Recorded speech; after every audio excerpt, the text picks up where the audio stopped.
All right. Good night, everyone. Welcome to Comix Asylum Live. I'm here with Joseph Osebonsu and Yes, Ernestine yes. Fino, and we're going to chop it up, taking a look at the best in movies and pop culture for the next hour and a little bit. Yeah. So, Yeah, yeah, Joseph, yeah. how's your week been? My week's been pretty interesting. Pretty interesting. Just like I said, just yeah, looking for full-time work while freelancing and working on like the Hero Hot W projects and my obviously my own comic book that I'm trying to work on. So just trying to do all the things and keep afloat, right? So that's pretty much what it is. Yeah, I hear you. The Yeah. freelancer landscape is something else It's right now. it's weird. It's weird. Like we were talking about it offline where it's like it's not like it's not like 20 like pre like post pandemic like 2020 to 2022 Hmm. where things were just popping, right? It's everyone's picking up scraps or there's barely anything at all. Like I remember being so busy during the pandemic and throughout like 2021 to 2023 and then now it's the complete opposite. Like, The big so I'm wave. just like big waves, man. It's just yeah, kind of heartbreaking, but trying to roll with the punches, I guess. The thing is that I remember Mark and I were talking about it, and it's one of those things where even if there isn't too much work, you gotta do your own, create your own thing, and do your and build that. But even so, you still need money coming in. Right. You still need to make that income. So it's that never-ending battle about okay, you could start your own stuff, but then you gotta make money to like eat and do all the other stuff, all the do all or have money for all those other necessities. So Yeah, it's crazy. Like I think there's a big reset coming, whether it's in comics or film or mm, toys. We mentioned it last week talking about the tariffs, but I was having a conversation with Nikos Koutsis, who is the colorist for hmm, Atrium, our comic book, yeah, as well as Savage Dragon. And he was hmm, just saying that, the landscape's completely different, where there are a lot of really talented artists in the comic book sphere who are hmm, looking for work, right? Like there's a lot of people who are kind of on the outside. hmm, Um, so I'm not sure how that shifts. And I'm not sure. We'll get into this a little bit later because I saw something earlier with yeah. regards to AI. I'm not sure how AI is affecting everything, but it's yeah, it's not easy. It's not easy. So if Not easy at all. no, yeah, totally. So if you have an IP and you can only do so many Kickstarters a year, and even then, that just gets you production costs. You're like, no one's going to get rich doing comic books unless you're, top one Mhm. percent. Right, It's tough. It's tough for indies. right. And I always find, and like historically, we've always felt like Mark and I have always find that your IP doesn't pop unless it's on some streaming service. You know, if it's on some streaming service or some type of larger medium, it's not going to pop right away. It's not like the days of old. No, no, no, no, for sure. Yeah, Um, but it's even hitting like the actors themselves. I saw something where yeah. Jeremy Renner was like, "No Hawkeye season two because they want me to work double the hours and pay me half the money." And I'm Crazy. like, Yeah, yeah, yeah. I heard about that. so if What? if the Disney bean counters are holding back, right? Hmm. I guess you got to pay Robert Downey Jr. his 75 Oh, mil. yeah, oh, yeah, yeah, yeah, yeah. But Yeah. yeah, I have a theory about him as Doom. So Okay, well, we'll get into yeah, that. And we'll speaking, get into that. since we're on the MCU, Yeah. let's go hit Thunderbolts. What'd you think? Oh man, yeah. Loved it. Loved it. Loved it the first time. I remember what was it? It was myself and my homegirl Kadon and her son. We all went to see it the Thursday before it opened, and Right. Yeah, we didn't know what to expect, but we're watching it and it's like, oh my goodness, this is good. This is good. Like like it finally feels like one of those MCU movies from the Infinity Saga Got it. where it was pure, there was some action, but there was pure heart and story into it. And it felt different from all the other ones where you were given like we are basically given the scraps from the MCU. You know what I'm saying? Like we're given we have a movie with like U.S. Agent and Red Guardian. Like they weren't, or even Ghost. Like they weren't bigger players in the MCU, but They were like, let's be honest, C-listers, yeah, right? Like, C-listers, the C-listers. you know, Yeah, and like it'd be good when they showed up in West Coast Avengers or in a Marvel team up, or were like mm. villain number 4, in an arc or whatever like that. See, I was waiting for for them to do West Coast Avengers, but they jumped right into this one. Yeah. Yeah, And I guess technically Tony was already out west, right? With yeah. with Stark International for a little bit. I think that was Iron Man Mhm. 3. Was that 3 where he was in LA? Um, I guess he was there a from the lot first anyway. one, from the first Iron Man till the third one, he was in Yeah, LA. he was in LA He was and in then Malibu. split his time in New York. Yeah, Yeah. because he had Stark Tower and Yeah. Iron Man 3. They blew up his Malibu home, and yeah, yeah. Yeah, yeah. Well, I would say I enjoyed it. It still has one of my major beefs with Marvel movies. Hmm. A major beef, because I Okay. think I think the Marvel movies are weak when it comes to villains, Yeah, and they have great villains, right? I Arguably do. better, arguably better than DC, right? I don't know about that. You see, I'm a Marvel guy, but Uh-huh. I can say that DC has the better rogues gallery, especially with like when you DC's think of Rogues Gallery is amazing at the top end, but I don't know if they're deep. yeah, I don't know if they're deep. yeah, Like off yeah. the bench, I don't know if they're deep. But like their starting 5 for sure Yeah. DC. Like iconic, whatever. But my issue Mm. with all the Marvel movies is, and we can list them, Hmm. the villain is basically an evil doppelganger of the hero. Yeah, yeah, yeah, yeah, And yeah, this yeah, yeah. one, and it's to Century's core. Again, spoilers if you haven't seen it. Hmm. But this one, for sure, the villain at least was the hero. Like it wasn't like that's intrinsic to Century's nature, right? Mm. So Yeah, that's that was basically. that was that was my beef. That was my beef with it. Um, but hey, it was still enjoyable. Oh yeah, Florence Pugh is an absolute delight. man, Just absolutely fantastic. fantastic actress. Yeah. Like even her stuff, like I remember hearing about her stuff outside of the MCU being just as good. Like here as Yelena Belova, she killed it once again. Mhm. Like I would say this this is second.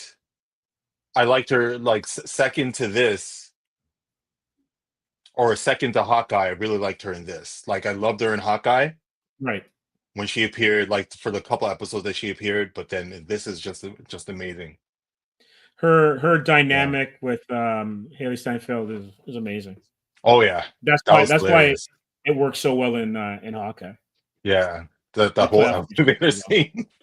so Oh man. Yeah, no, well. no, she was amazing from like the beginning part of the movie where she's in the lab to her interactions with Alexi. Mhm. Yeah, extraordinary. So give me your top 2 or 3 highlights of Thunderbolts. Oh, top two video highlights. Oh man. I'll go all over the place with this one. I say Sure. Sentry. Yeah, yeah. Seeing the Sentry on like live action is pretty dope. I don't think they've ever used them in media, like none of the animated shows or anything. They've never. I don't think they've ever used them. Maybe in a game? Yeah, I don't maybe in a know. game. but like seeing the way they handled him in the Thunderbolts, Mhm. perfect. However, the Void. There's one thing is that the Void didn't feel like the Void in the comics, but that's neither here or there. He was just amazing. I don't know if you can go there. Yeah, I don't know if you can go quite to that extent, but yeah. yeah, but I love the costume. The casting was great. Pullman was great. Casting, yeah, Pullman. Originally, it was Yeah. supposed to be what's his name? Steven Yeun.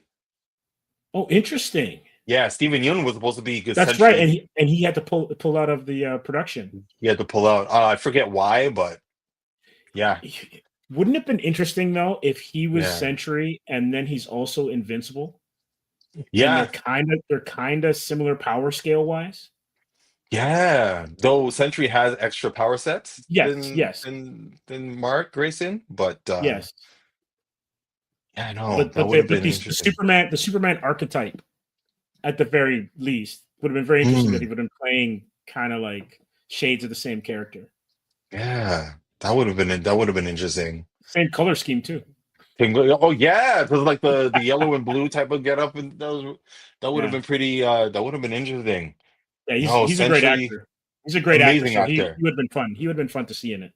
Oh yeah, and speaking of which, the guys, I just realized that the guy that directed it and the writers were from Beef. Yes, yes. Yeah, that's so cool. That's so crazy. I didn't realize that. Hence why they got the job doing this film. Hmm. I didn't. I didn't really. What else did you like? What else was there? Oh man, so there was Sentry. That penthouse fight was pretty crazy. Seeing Winter Soldier get down with the whole thing with the limo, that was Yes, crazy. The yeah. whole there was one there's one cheesy part where he's doing all this stuff. He gets off the bike and then he takes off his sun. He does one of these things where he takes off his sunglasses and like does that hero pose. And I'm like, yeah, it's kind of cheesy. That's kind of corny, but like, David Caruso, man, from CSI yeah, Miami. fucking. No, that was pretty cool. Yeah, that was dope. What else was there? Man, just them meeting for the first time. That was clever. Yeah. How Valentina or Val set up one assassin to get the other, and then the other assassin gets the other person, and then it's like, and then they realize, oh shoot, she's trying to get rid of all. She's trying to fuck us all up. Like, Yeah, yeah, yeah. Valentina's like yeah, the anti-Veep, right? She's the yeah, anti-Veep yeah, where she's actually in control, and even when things go wrong, she's able to have it work to her benefit. and then like, yeah, very snidely, very like sneaky with her movements. Yeah. What was it? Julie Louise Dreyfus. Julia Louise Dreyfus, that's her name. Yeah, Yeah, amazing. yeah. Amazing as Val. Like, loved her character. Wonder, I'm hoping she pops up in these next set of movies, or we'll see how she I, I factors I think in. she will. I think she's going to Mhm. be. I think she's going to be pretty central to Yeah. anything that comes forward. Um, Something that you didn't like. Man. Um, Let's see if it's the same thing that I had an issue with. okay. Things I didn't like. Oh man, I didn't think there was anything. I can't think of anything, you know. Taskmaster got Boba Fetted. Okay, yeah, yeah. Now to come to think of it, He he Taskmaster. got he got Return of the Disrespect. Jedi Sarlacc pitted, man. I'm telling you. Disrespect. Or not, Like, what they the hell? cheated.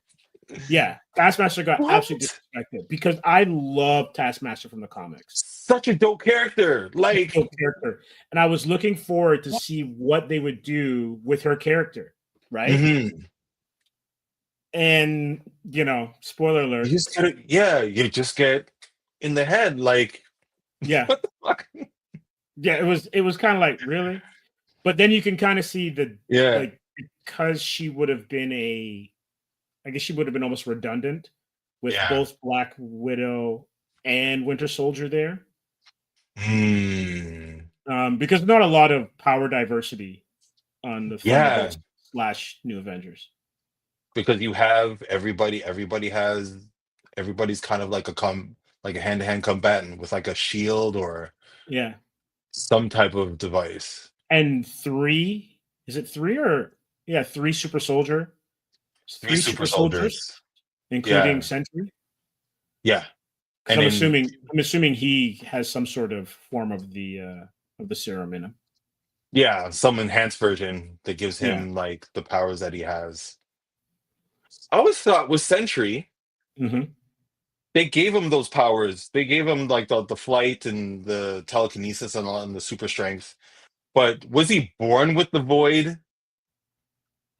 I think the Void, and don't quote me on this one, but I think the Void Yeah. sprung up because he's got multiple personalities. He's got a split Mm. personality, and so and his power set is ridiculously OP. Like he is absolutely mega powered. Because I think in Yeah. the comics backstory is actually kind of interesting because he was like one of the first superheroes around the time of like the Fantastic Four and when Spidey Yeah. first came on the scene, but Yeah. he They retconned erased that. everyone's memory, right, of his existence. Like Mhm. in the comics, he's like an OG superhero, but then he erased his memory. He erased everyone's Mhm. memory, so they have no idea that he exists. I think he even helped Peter Parker win a Pulitzer Prize Mm. for his photography and stuff like that. So the Sentry's an interesting character. Like I kind of came across him during the Siege when I was buying the Siege books, Yeah. but I never did get too much into him. But you know, Same interesting. here. Like I read bits and pieces about Sentry's origin Hmm. and how he's basically two people. Um, yeah, he's basically two people. I read about him during like the Dark Avengers stuff and whatnot. But then I recently got into King in Black. I started reading King in Black. I gotta finish it. But I saw Null the way Null did him, and I'm just like, bro, really? The most powerful being in the Marvel universe, and you just split him in two.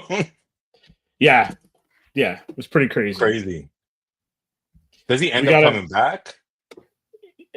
yeah, her powers are crazy because like he also, I think he reappears later on in the 616 universe in the comics, Yeah. and then his powers get split amongst different people. So Oh wow. Okay. Yeah. hold on a second. I just want to say hi to Scott. Hey guys, it was great seeing you at Brantford Comic Con. Yes, it was. I hope you guys had a great time. We did. You guys put on an awesome show. Vaughn and I and Peter, we were there Yeah. doing the Hmm. atrium thing at the Brantford Con. Scott Nice. put on a great show along with Andrew, and yeah, I recommend anyone who wants a table at that show that they should check it out. It was a great time. Thanks for having us, and we look forward to coming back next year. Nice. Yeah, it was a great show. Nice. Nice. I think Nice. Heroes of the World would do well there. We do well. Yeah, Nice. yeah, I think so. You should check it out. Yeah. How often? It's like a once a year type of thing, or like Once a year, but this was their inaugural show. okay, this is the first one. Yeah, first one. Nice. Okay, wicked. Yeah, definitely something to Yeah, keep in mind. yeah. There's also Gotham Summer Bash that's coming Oh up. yeah, Gotham Summer Bash is coming up as well too. Yeah, Yeah. We'll try to yeah. see if we can So get on that one. yeah, Yeah. there are a lot of stuff coming up. So getting back to Mhm. Thunderbolts, Yeah. what did you think of the credits, the end credit scene? Oh, which one? After the credits? Yeah. Man, I'm pumped. I didn't expect that, to be honest with you. Yeah. Like You I was really? expecting something, but I wasn't expecting them. If you understand what I mean. As like a fully fledged team. No, Like, no, no, no, no, no. FF. yeah. Yeah, but then I wasn't expecting FF. yeah, you know what? When they talked about some cosmic event, I was thinking maybe Silver Surfer. Right.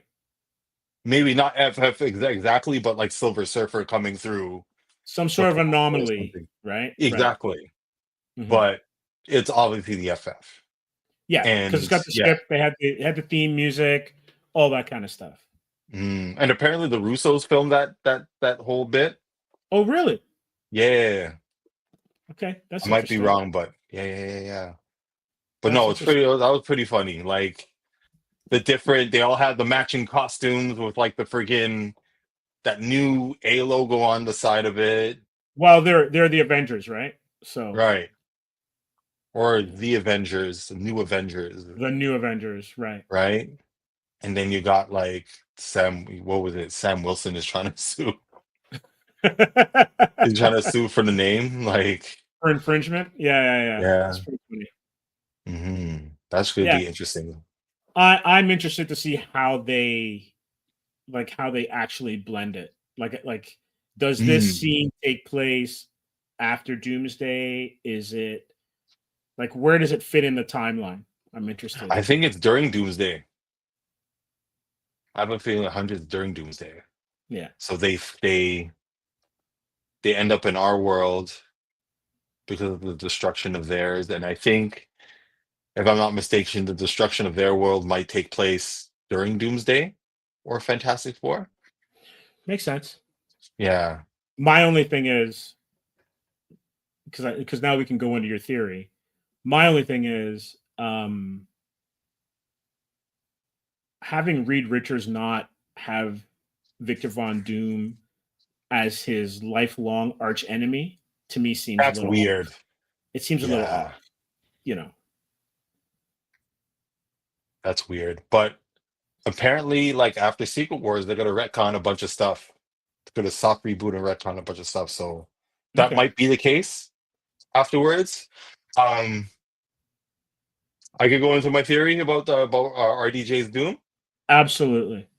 I don't even think I still don't think he's the real Doom. He's not gonna I be the hope real Doom. I don't think he is either. I hope Yeah, not because it just ruins all of the stuff that they have coming for FF, yeah. right? I think he's a variant. He's a variant that ends up being super powerful, and the real Doom exists in the actual 616. Okay.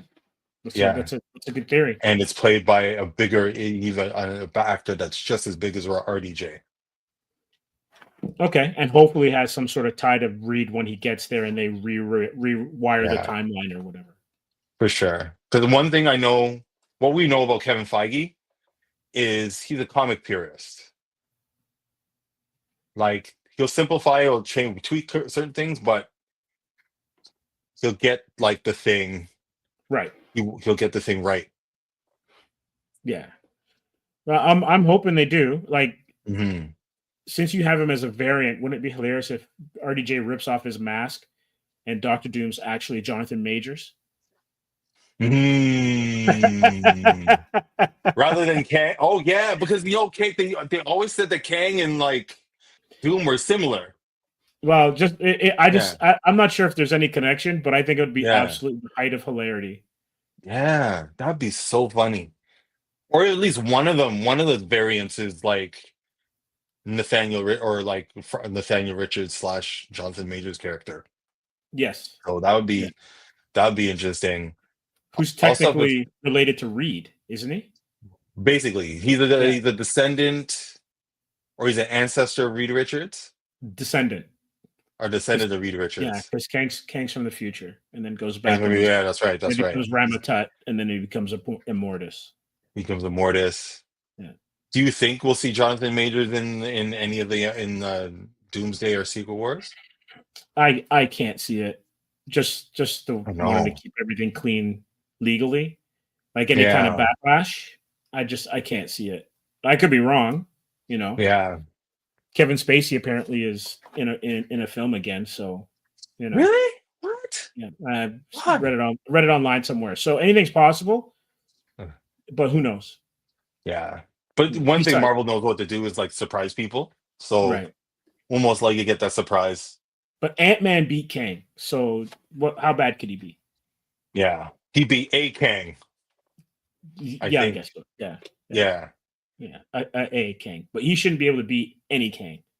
right, So right. I always found that odd that he was in that movie. Like, yeah, how's yeah. Ant-Man and Kang? How do Ant-Man and Kang like? How do they come together? I have no idea. Yeah, yeah. Yeah, yeah. I love those Rick and Morty writers, man. uh, Oh my goodness. too good, too Oh good. yeah, another theory I have about Silver, and this is Silver Surfer. Okay, So go that with it. Silver Surfer in the Fantastic Four film, Hmm. obviously a variant. Obviously the variant. The real one, and it's obvious, the real one will get the real one in the in the Fantastic Four movie as well. You think Norrin Rat's going to show up? Oh yeah, he has to. Okay, He has to. He has to. He has to show up. we'll see. We'll Yeah. see. Yeah. Yeah. It, Yeah. it, Yeah. it'll be interesting, I think, to see what the reset will be because Hmm. you still have a lot of their properties that are not fully owned by them. So Yeah. will we ever see like a Norman Osborn in the MCU, right? Will Mm. the Hulk ever get his due? Like You his know, solo, like an actual because solo movie. yeah, or will he be doing World War Hulk in other people's films? Like I don't know. Hmm. We'll see. But Yeah. and I'll pop it up on the screen because this Yeah. one I wasn't aware of, Hmm. but Oh yeah. Jessica Jones I is read back. that. Yeah. Yeah. She's gonna be in DD, man, in Let's season 2, go. Let's get it, right? man. So that's gonna be interesting. And I loved her as Jessica Jones. I thought she was fantastic. Oh, Um, she's amazing. yeah. So the question is, if she's gonna be back, then what? Then what do we get? Right? Like, are we then gonna get what was it, Finn Jones or whatever his name was? Do we get Iron Really? Fist again? Right? Maybe. Hopefully, it's somebody different than Finn Jones. I don't know. The what was it? Iron Fist left a bad taste in my mouth. I didn't bother watching the second season. Mark ended up seeing it, watching and telling me it was good. The second season was better of Iron Fist. You're Yeah, talking about Iron Fist, right? Iron Fist. Yeah. Second season was way better. Yeah, I hear. Yeah, apparently it was way better. Yeah. But yeah, I Yeah. know. I left a bad taste in my. Maybe I'll go back and watch those. Yeah.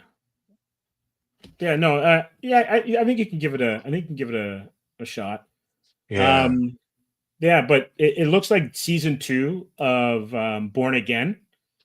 Hmm. It's gonna be like Marvel Team Up.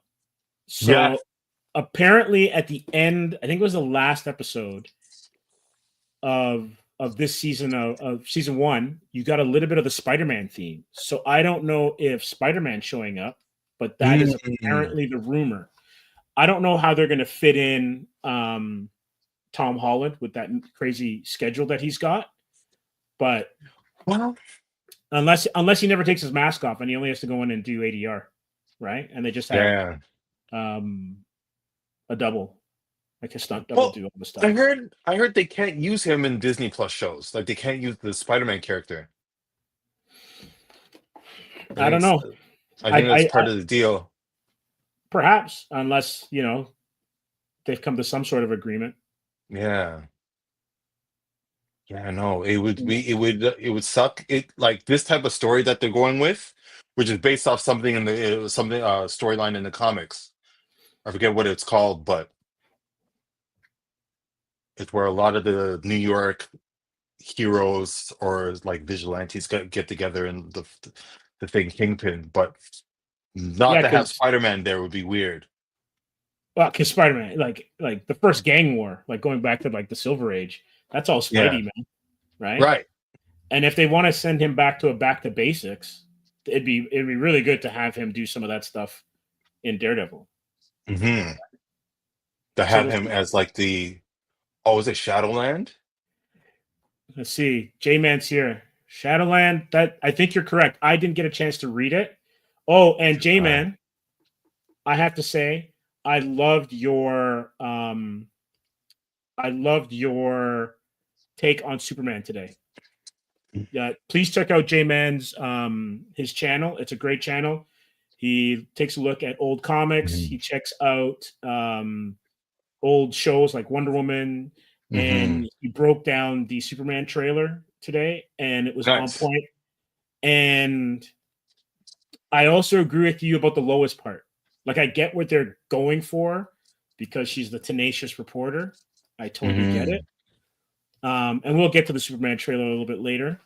But it's going to be interesting. I'm not sure if I'm feeling the costume either, but I do like the casting. I think Gunn Oh yeah, nailed the casting. this guy's good. This guy has it.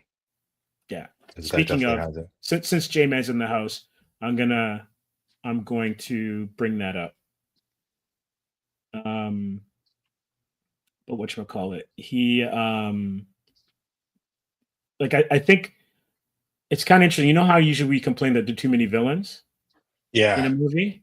yeah, I wonder if we're in the spot where we've got too many heroes in this film, yeah. right? But it's a good, it's really good. It's vibrant. Um, yeah, J-Man, he goes, yeah, the cast is good. It is really good. They nailed Guy Gardner's hair.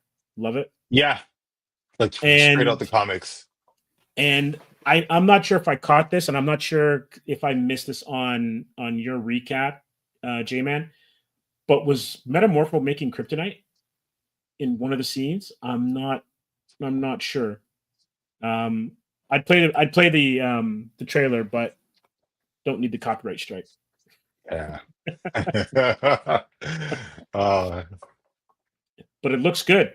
it does. It does look good, and I'm wondering if this movie is why the Matt Reeves Batman has been canceled, What, they canceled that? I thought Matt Reeves pulled out. or pulled out, or whatever. Because I don't Yeah. know. Um, I don't know if that Batman fits with this universe. No. He doesn't. Like, it doesn't work. Well, apparently this Batman, there's going to be a different Batman for this universe.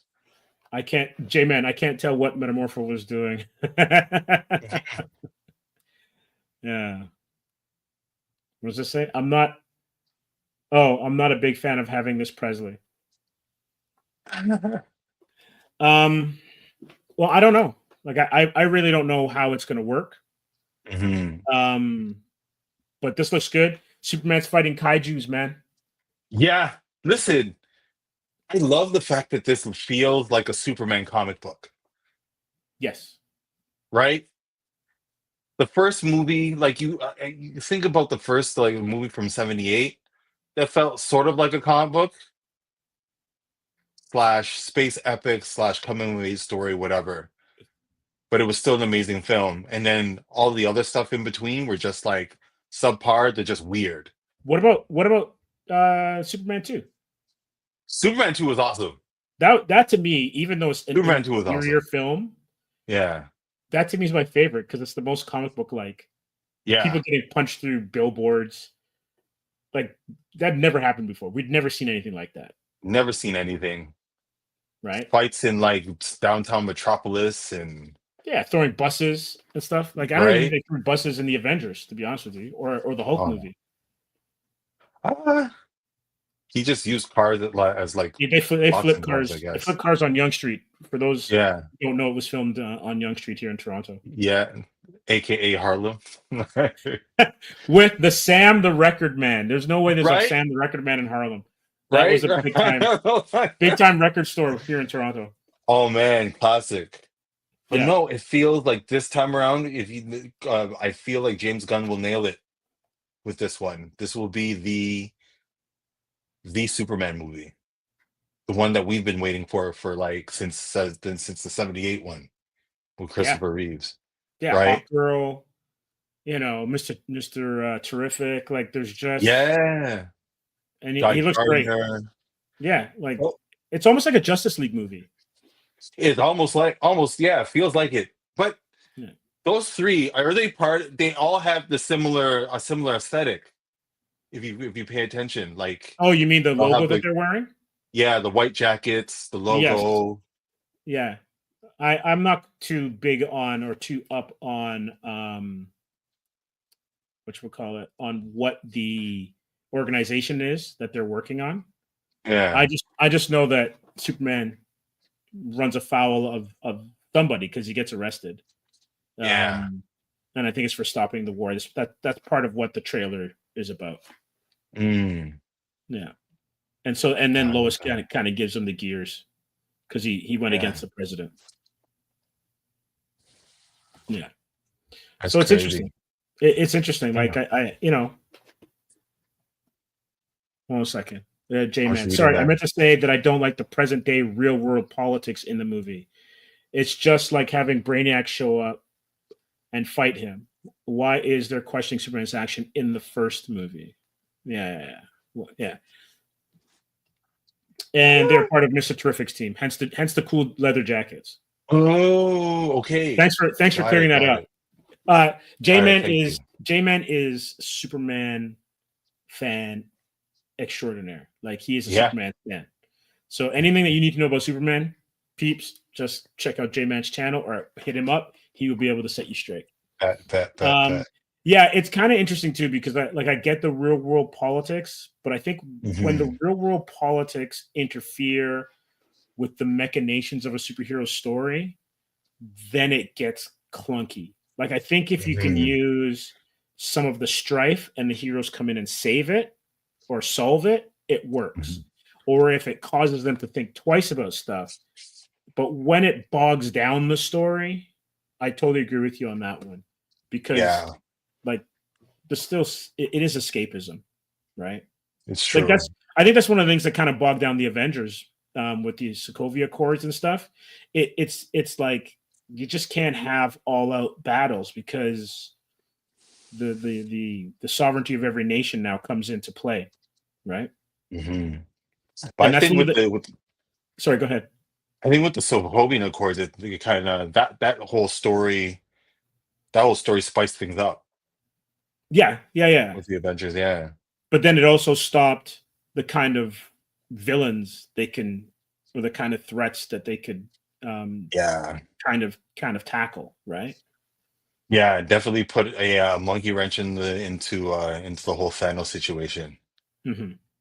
when you think Yeah, about it. But even with Superman, it's hard to ignore real life politics, like especially nowadays. and I know they touched on it with these, Yeah. and J-Man, you can correct me if I'm wrong. There was the Scott Snyder run when Jim Lee took over, where he was delving into world politics as well too, and how tricky that Mhm. was. And so I get it because it just gives you another angle of storytelling. Mhm. But I just think that because of how fantastic these stories can be, when they get bogged down, it's kind of like when they get bogged down in real world kind of rules, it takes something away from them. Because, like, think of all the cop shows or the detective shows that we watched as kids. Half Mhm. those cops would be in Eternal Affairs every week, Oh yeah, firing their guns like crazy, right? New York Undercovers and all those Oh my other god, like shows. Like Vice or any private detective, yeah, Magnum or whatever. hmm If you're firing your guns all over the place, they're gonna come for you. sure. So that kind of gets in the way. It's basically because we're just watching, good versus evil morality play out. But Hmm. they're superpowered. Got another one here from J Man. Yes, the Accords were kind of whatever. Yeah, I really can't disagree with that. Like, have Brainiac show up and he has to fight him. That's it. Make it simpler. You know Well, I what? think we'll get Brainiac. Pardon? I think we'll get Brainiac soon, though. I would sure hope so. And that would Yeah. be great. And I kind of like, because I was having this conversation, and I don't know where I was having this conversation, but I kind of miss the days of the bad guy or the bad girl or the bad team just being bad. Like I didn't need to know that they had a rough childhood. Just Yeah. give me the story at this point in time and have the hero stop whatever the force of nature is, and then go forward from there.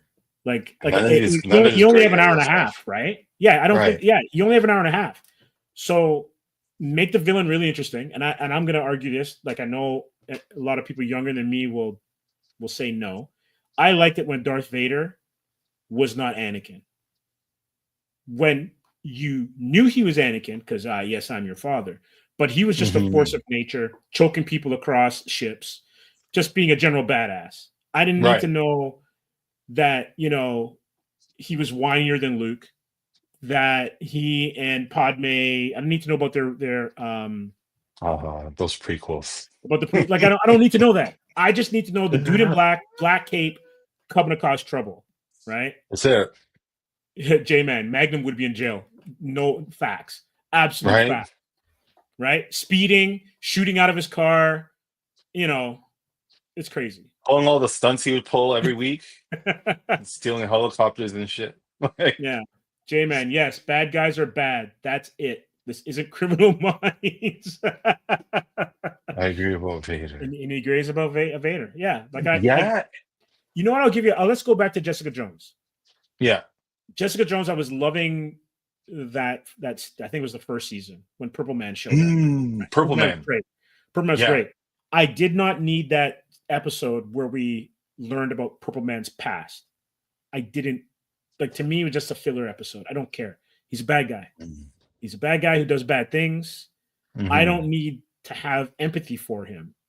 The actor can have empathy for him because then that gives a better performance, right?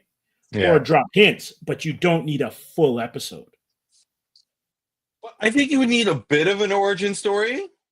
Like it shouldn't take up the entire. Did it take up the entire episode? It was basically him. You didn't need all that. Just give us glimpses of why this guy's bad. Okay, we understand why he is. Let's go forward. Perfect example is Kingpin. Kingpin is kick-ass, but you're not seeing Kingpin rise through the ranks or when he first met Vanessa. You take for granted, you accept that he's in love with this woman and they have a very interesting marriage of convenience, right? Where she is in love with his power, but also wouldn't mind some of that power herself, right? Yeah, she ends up taking on that power. And you see how much of a badass he is. I don't need to know where he went to public school. I don't need to know how he got into the mob. It's not necessary. To show me the fact that the whole tumultuous relationship with his dad, the whole thing with the hammer. Yeah, that's it. Done. It's kind of like Muse. Like if you think back, have you finished Daredevil Born Again? Yeah. Oh, you mean the series or the comics? The series. Yeah, I finished the series. You finished So Muse, right? Yep. Muse, you random villain, killing people, making them into art, but then you find out, he's with the psychiatrist and he's telling her, oh, I've taken Taekwondo and I've been this messed up. I've had this messed up childhood, which is why I am the way I am. Done. Kind of rushed, but still, you kind of know why he's bad. I'm dating myself again.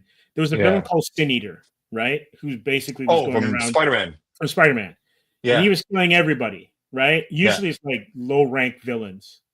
And then he killed Captain Jean DeWolf, who was Spider-Man's kind of cop buddy, right? Yeah. I don't need to know his raison d'etre. It's like he's doing this stuff. We didn't even know who he was, right? No. It was, can we stop him, right? Yeah. That's the interesting part, for me at least. I might be in the minority. It was the same thing with Jackal too, right? Jackal Just came You out of kind nowhere, no? of Spider-Man's Jackal. No, that was Yeah, Miles. You found eventually it was Miles Warren, his professor. yeah, yeah. So J-Man Steve, yes, Purple Man was badass. Then the backstory, it takes me out totally. So do you want me to like him? Yeah, Kingpin was well done indeed. Agreed.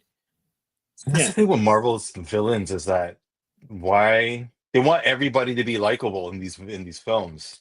yeah. Just let them be The, villains. 3 years of Taekwondo is equal to several years of ninja training with stick. Barf. Hated the TV show Born Again. The comics are amazing. Oh no. Yeah. Yeah, it's kind of interesting how everything gets Mhm. leveled. And it kind of reminds me of Robin fighting was it Kato in the Green Hornet back in the day where Robin Yeah, couldn't yeah, yeah, lose. yeah. But Bruce Lee would have kicked Burt Ward's ass. Hmm. It's one of those things like Daredevil should be one of the penultimate fighters in the Oh MCU yeah, with all of his training, right? yeah. He should have like mopped Mopped the the floor floor with that guy. with that guy. Like, why was there? I don't know. I enjoyed it, but I enjoyed Born Again, but there were certain things that were kind of suspect. And spoiler alert, like 3 minutes of White Tiger, and like White Tiger was in a courtroom more than he was on the Yeah. streets. Like, Yeah. come on, And then man. you gave him the Taskmaster treatment. Pretty much. Like, I'm oh no, telling you, man. you know what? I think there's got to be a top 10 disrespected characters through like lame deaths, Yeah. and Taskmaster would be up there. Taskmaster, Yeah, definitely. Taskmaster, White Tiger, Boba Fett. to some extent, Boba Fett, some extent, Vision. Oh yeah, Vision, yeah. yeah. In Infinity War. Like he sacrifices himself. You flip back time with the time stone, and then you go ahead and just rip out his mind gem. Like Hmm. Interesting. such a character wasted. He wasted his vision when you think about it. And he's such an amazing character. Yeah, he's maybe he's too overpowered. Who knows? Yeah, could be that. Could be that. But Avengers will turn into Dragon Ball eventually oh yeah. if they give everyone their due. Think Oh of like yeah. Captain Marvel, Thor, Vision. Those three alone, and, Hmm. and if you actually gave Hulk his due, those Yeah. four alone, those heavy hitters would take out anybody, man. Oh, for sure. Yeah, because For they sure. both For sure. not only invulnerability, flight, 3 out of the 4, weapons, mystical weapons, distance attacks. It's crazy. And then other than Sentry, maybe the Yeah. strongest mortal on the planet Hmm. in Banner. And then you throw Wanda in the mix. She's probably the most, she and Franklin Richards eventually, Yeah. probably the two most powerful people there Mm. because I they, can't wait for them to handle him. both can warp reality in their own way. Yeah. Both are Let's see. extremely powerful mutants. Yeah, J-Man, White Tiger was treated like garbage. Why even have the character in the show? That's a great point. But someone's got to die, right? Right. And they already played that card in episode 1. So Oh, he was one of my favorite characters too. I Like loved him. He was great. He was he's great. dope. And then the actor that plays him was He's dope too, super man. dope. Yeah. Oh my goodness. And the thing about it is, and I'm not sure why they did it, and maybe who Mm, knows, when they reset everything, maybe he'll come back. Who knows? yeah. The thing that I missed from Born Again this season, was I missed the dynamic between Deborah Ann Wall, so Karen, Foggy, and Matt. Like I missed that. Yeah. I was looking forward to that for the series. Yeah, and you didn't even get any like Frank and Karen scenes really, other than like it's good to see you, look after yourself, whatever. Yeah. It was really interesting. It was almost like they were there as like either convenience or plot points to advance the story, but not Yeah. there as rich characters to have the narrative kind of flow well. Um, yeah, I mean, feels they were shoehorned in for viewership, yeah, maybe. right? Because originally they were good. They were gonna go ahead with like a completely new cast. It was Hmm. gonna be like a completely new like court drama slash actioner, and they ended up redoing it by just adding these people by adding new plot points and then adding these new guys in, or adding the older people in, just Yeah, just for continuity's sake, or just to lure people in. a little bit of But familiarity, kind of. yeah, yeah. But yeah, no, I was looking forward to them being part of the like, entire series. Nothing. Yeah. J Man has some serious thoughts on Born Again. Foggy dying was the fu to the fans. Born Again was garbage. Kill off or write off all the OG cast. Replace with bland characters. Heather makes fun of DD. Really? Yeah. Like, Oh, I didn't like Heather yeah, at all. yeah. And the thing about it too, it's kind of like how I felt about 789 for Star Wars, Hmm. where I'm not against moving ahead, progressing the story. Hmm. Finn, I enjoyed Finn. I enjoyed Ray in the first one. Um, but you're telling me that you're not going to have at some point Luke, Leia, and Han reunite, at least for a scene. Right. So that's kind of like that trilogy of characters is kind of like Foggy, Karen, and Matt. They are part of the soul of the Netflix series, and Foggy is an integral part of DD's history, Yeah. right? So, uh, yeah, He's what not a fan of it. he is to Matt. He is to Matt what Tim or Dick is to Bruce Wayne. Like he keeps Yeah, him grounded. yeah, totally. Right. Keeps him And grounded, keeps that's one him. of the things that Spider-Man had in abundance was a bunch of regular characters Hmm. that made his superheroing not only mean more, but also not only mean more, but also Hmm. helped create situations where you got to know more about Parker and Yeah. then what it meant to be Peter as well as what it meant to be Spidey. Right. Right. Hold on a second. I agree big time with Star Wars. You killed off Han in the stupidest way of all time. Then Luke is just a psycho. He won't kill his evil father, Darth Vader, but he would consider killing Ben Solo. We need to frame this because that's basically why I was like, are you for real? Yeah. Are you for real? Um, yeah. Not to beat that dead horse because I know there's Andor, which would Hmm. which kind of like makes up for anything that Star Wars might have dipped on. Because all I'm hearing is that Andor is phenomenal. See, So that's I gotta watch so Rogue that's on my One. list. I Yeah. got to go back. I got to go back and watch the first one because I didn't see. I think I'm on episode one of the first one with all the other stuff I've been Yeah. doing. I haven't had a chance to watch it, so that's next up in my queue. Yeah. This Yeah, definitely I gotta go back and do a Star Wars watch because I've missed or skipped so much. yeah. Rogue One was great. Rogue One was Yeah. great, and what made it also work too is Vader going bonkers, right? Mm. Yeah. So let's switch. Speaking of um, phenomenal franchises, there is a new Godzilla movie coming up, and Mm. we were gonna have a friend to the stream, Christian Zanier, who's a huge Godzilla fan, right? A word. He was gonna join us tonight, but unfortunately, he's busy.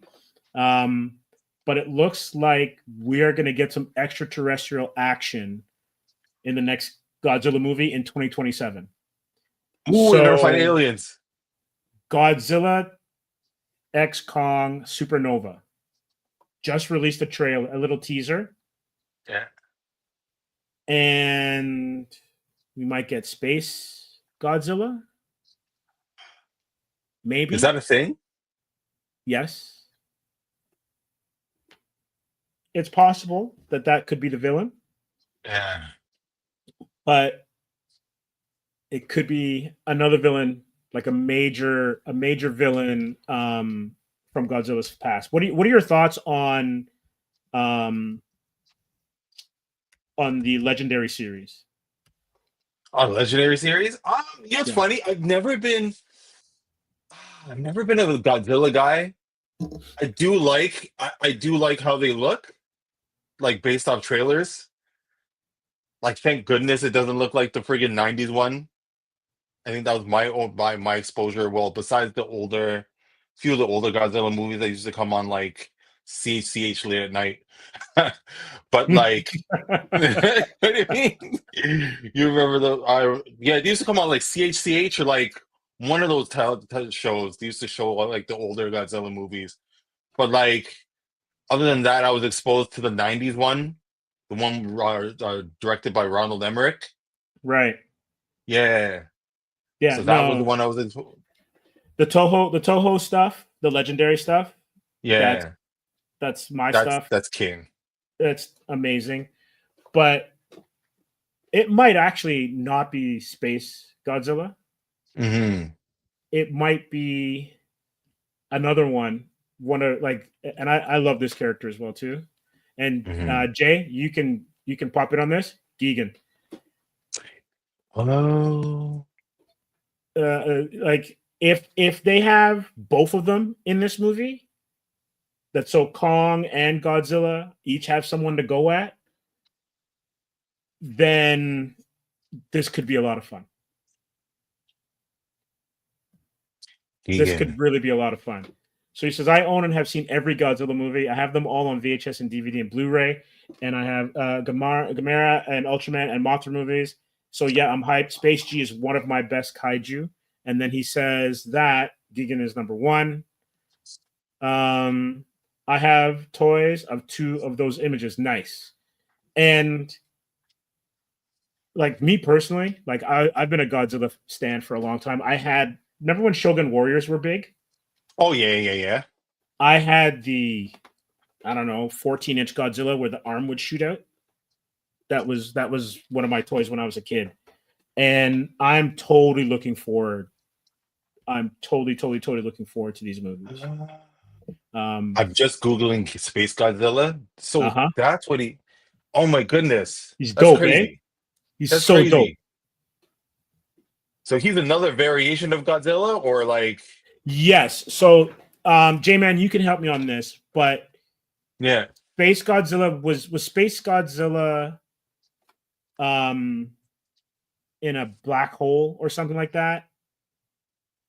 Because I'm a little bit fuzzy on the on what the history is behind Space Godzilla, Hmm. but he does like he's in that crystalline space. Okay, got it. Yeah. And Mm. the teaser has, it's like only 40 seconds, but it has a whole bunch of these little Easter eggs in it where like the Mm. binary code says Space Godzilla or Godzilla Space. And Mm. then even the logo, even the title, um, of Godzilla versus like Supernova, the red in it kind of is like his visor or eyepiece. Mm. That like the red that comes from it. So I think that doing I think they're gonna go with it pretty hard. And I'm looking forward to it. I'm really looking forward to seeing what they do because the legendary movies have been great. So great. Oh yeah.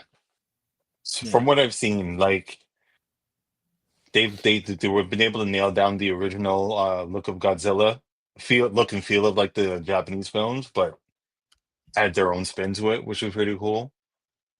And one day I got to do like a good watch of all of them. Oh wow. J-Man just said to Google Destoroyah. Man, he looks amazing. I'm gonna go to Wikizilla. Oh, do I really have to verify? What? Let me see if I can find an image of him. I'm gonna go back to Google, and I will share this. This character looks fantastic.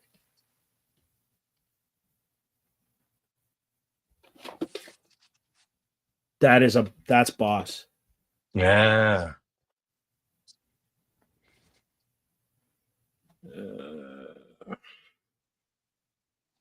That's a That's so crazy cool. design.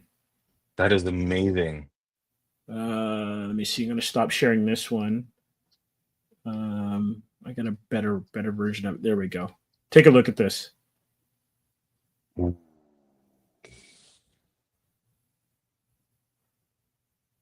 you see it? Yeah. Googling it right now as well. Crazy.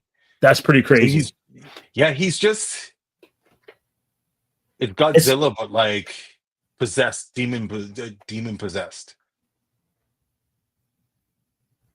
Or like in his final, Yeah, it feels like in his final form. So he fights G to the death. That was the final G movie before they reboot it.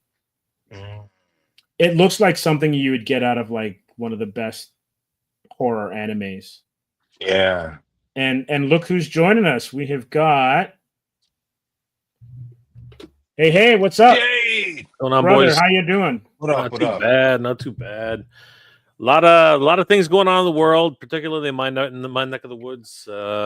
So apologies for being late, everybody. So how's it going? Okay. No, we're good. We're digging into Godzilla X Kong and trying to figure out what Supernova will bring in the upcoming film. It's supposed to drop in 2027, so we don't have to wait that long. But it looks like we're going to get some interstellar villainy heading towards Kong and Godzilla. That's going to be excellent. You know what? Of course, we're all kids of the 80s and you know, and some of us of the 70s. And Godzilla is just one of those. You know, the rubber monsters never get old. You know, any kaiju, No. right? Oh yeah. So really, you know who I want, Jay? Mm-hmm. I want Jet Jaguar. I want Jet Jaguar, man. Yeah. Oh yeah, Jet Jaguar. Oh yeah. Jet Jaguar is my guy. Yes. Jet Jaguar is my guy. He was just a robot. Yeah. Him and Ultraman. You know what I mean? Mm-hmm. All those Japanese robots, right? Just very Power Rangers. You know what I mean? Totally. Like, very like Tokusatsu. Yep. Type of vibe. Oh my goodness. Oh yeah, some really good stuff. Hey Jay. Man, what's going on, brother? At the Mississauga Toy Show, but didn't have a chance to say hello. I gotta go, guys. I'm normally asleep. Jay, man, it was a pleasure. All good, brother. You know, chopping it up with you. Thanks for the Godzilla input. And go check out J-Man's channel. It's a great channel. Covers a lot of great stuff. And his comic book, either series recaps or television show recaps, are really, really good. Nice. So, J-Man, have a good night, and we'll see you soon. You too, brother. Take care. Night. Yeah, so I just remember watching Jet Jaguar, and I don't know if that's the same one where Godzilla does the kick, where he kind of uses his tail to brace himself. Yeah. I might be misremembering, but yeah, love it. Yeah, man. No, Jet Jaguar he was awesome. Yeah, that was the one I saw in CHCH. Right, like Saturday afternoon or something like that. I think that's first time afternoons. Yep. Yeah, good stuff. Channel 11. Yeah. Speaking of Jet Jaguar, have you heard that? I'm not sure who's putting it on, but I think we're gonna get Mighty Morphin Power Rangers on YouTube. Yes. So maybe you can elaborate on some of that. Yeah. We got one more comment before he goes. I have a cool figure of Jet Jaguar. Some kid designed him for a contest. Yes. Okay. The kick is from Megalon. All right. Sweet. All right, Jay. Have a good one. Mm-hmm. Megalon and versus Jet Jag and Gigan. Yes, absolutely. Yes. Yeah. So Yeah, there have been a whole bunch of different issues with the Power Rangers production. It's just been an absolute disaster ever since Hasbro bought the property.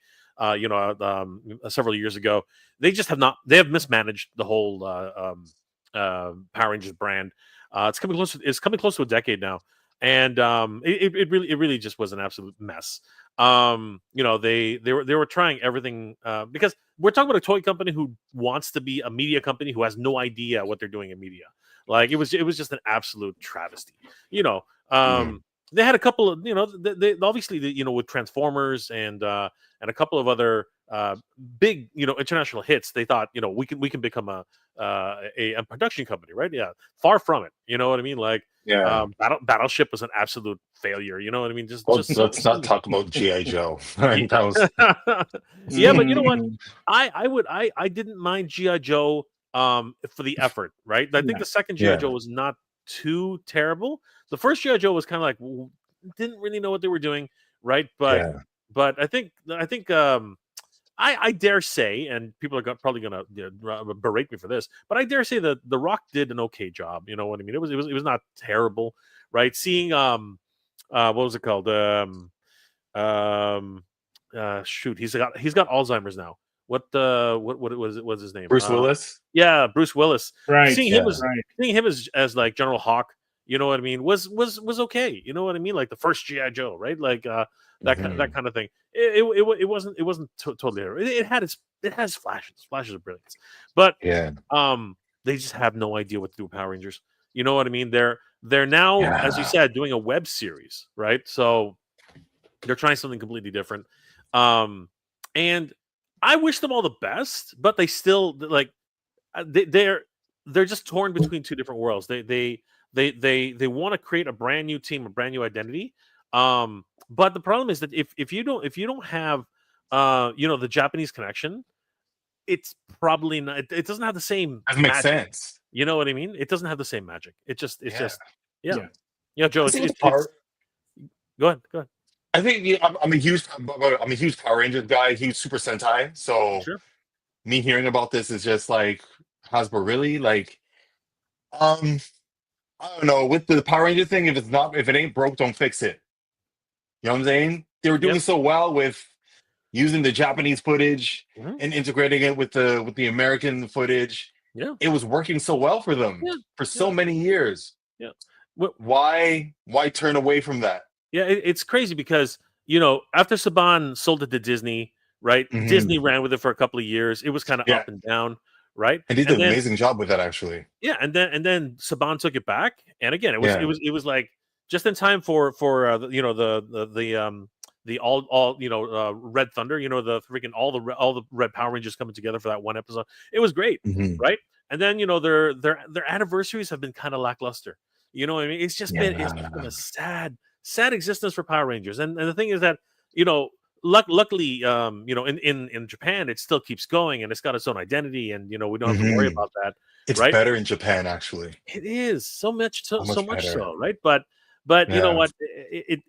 The American audiences are what they are. At the end of the day, it's always for kids, right?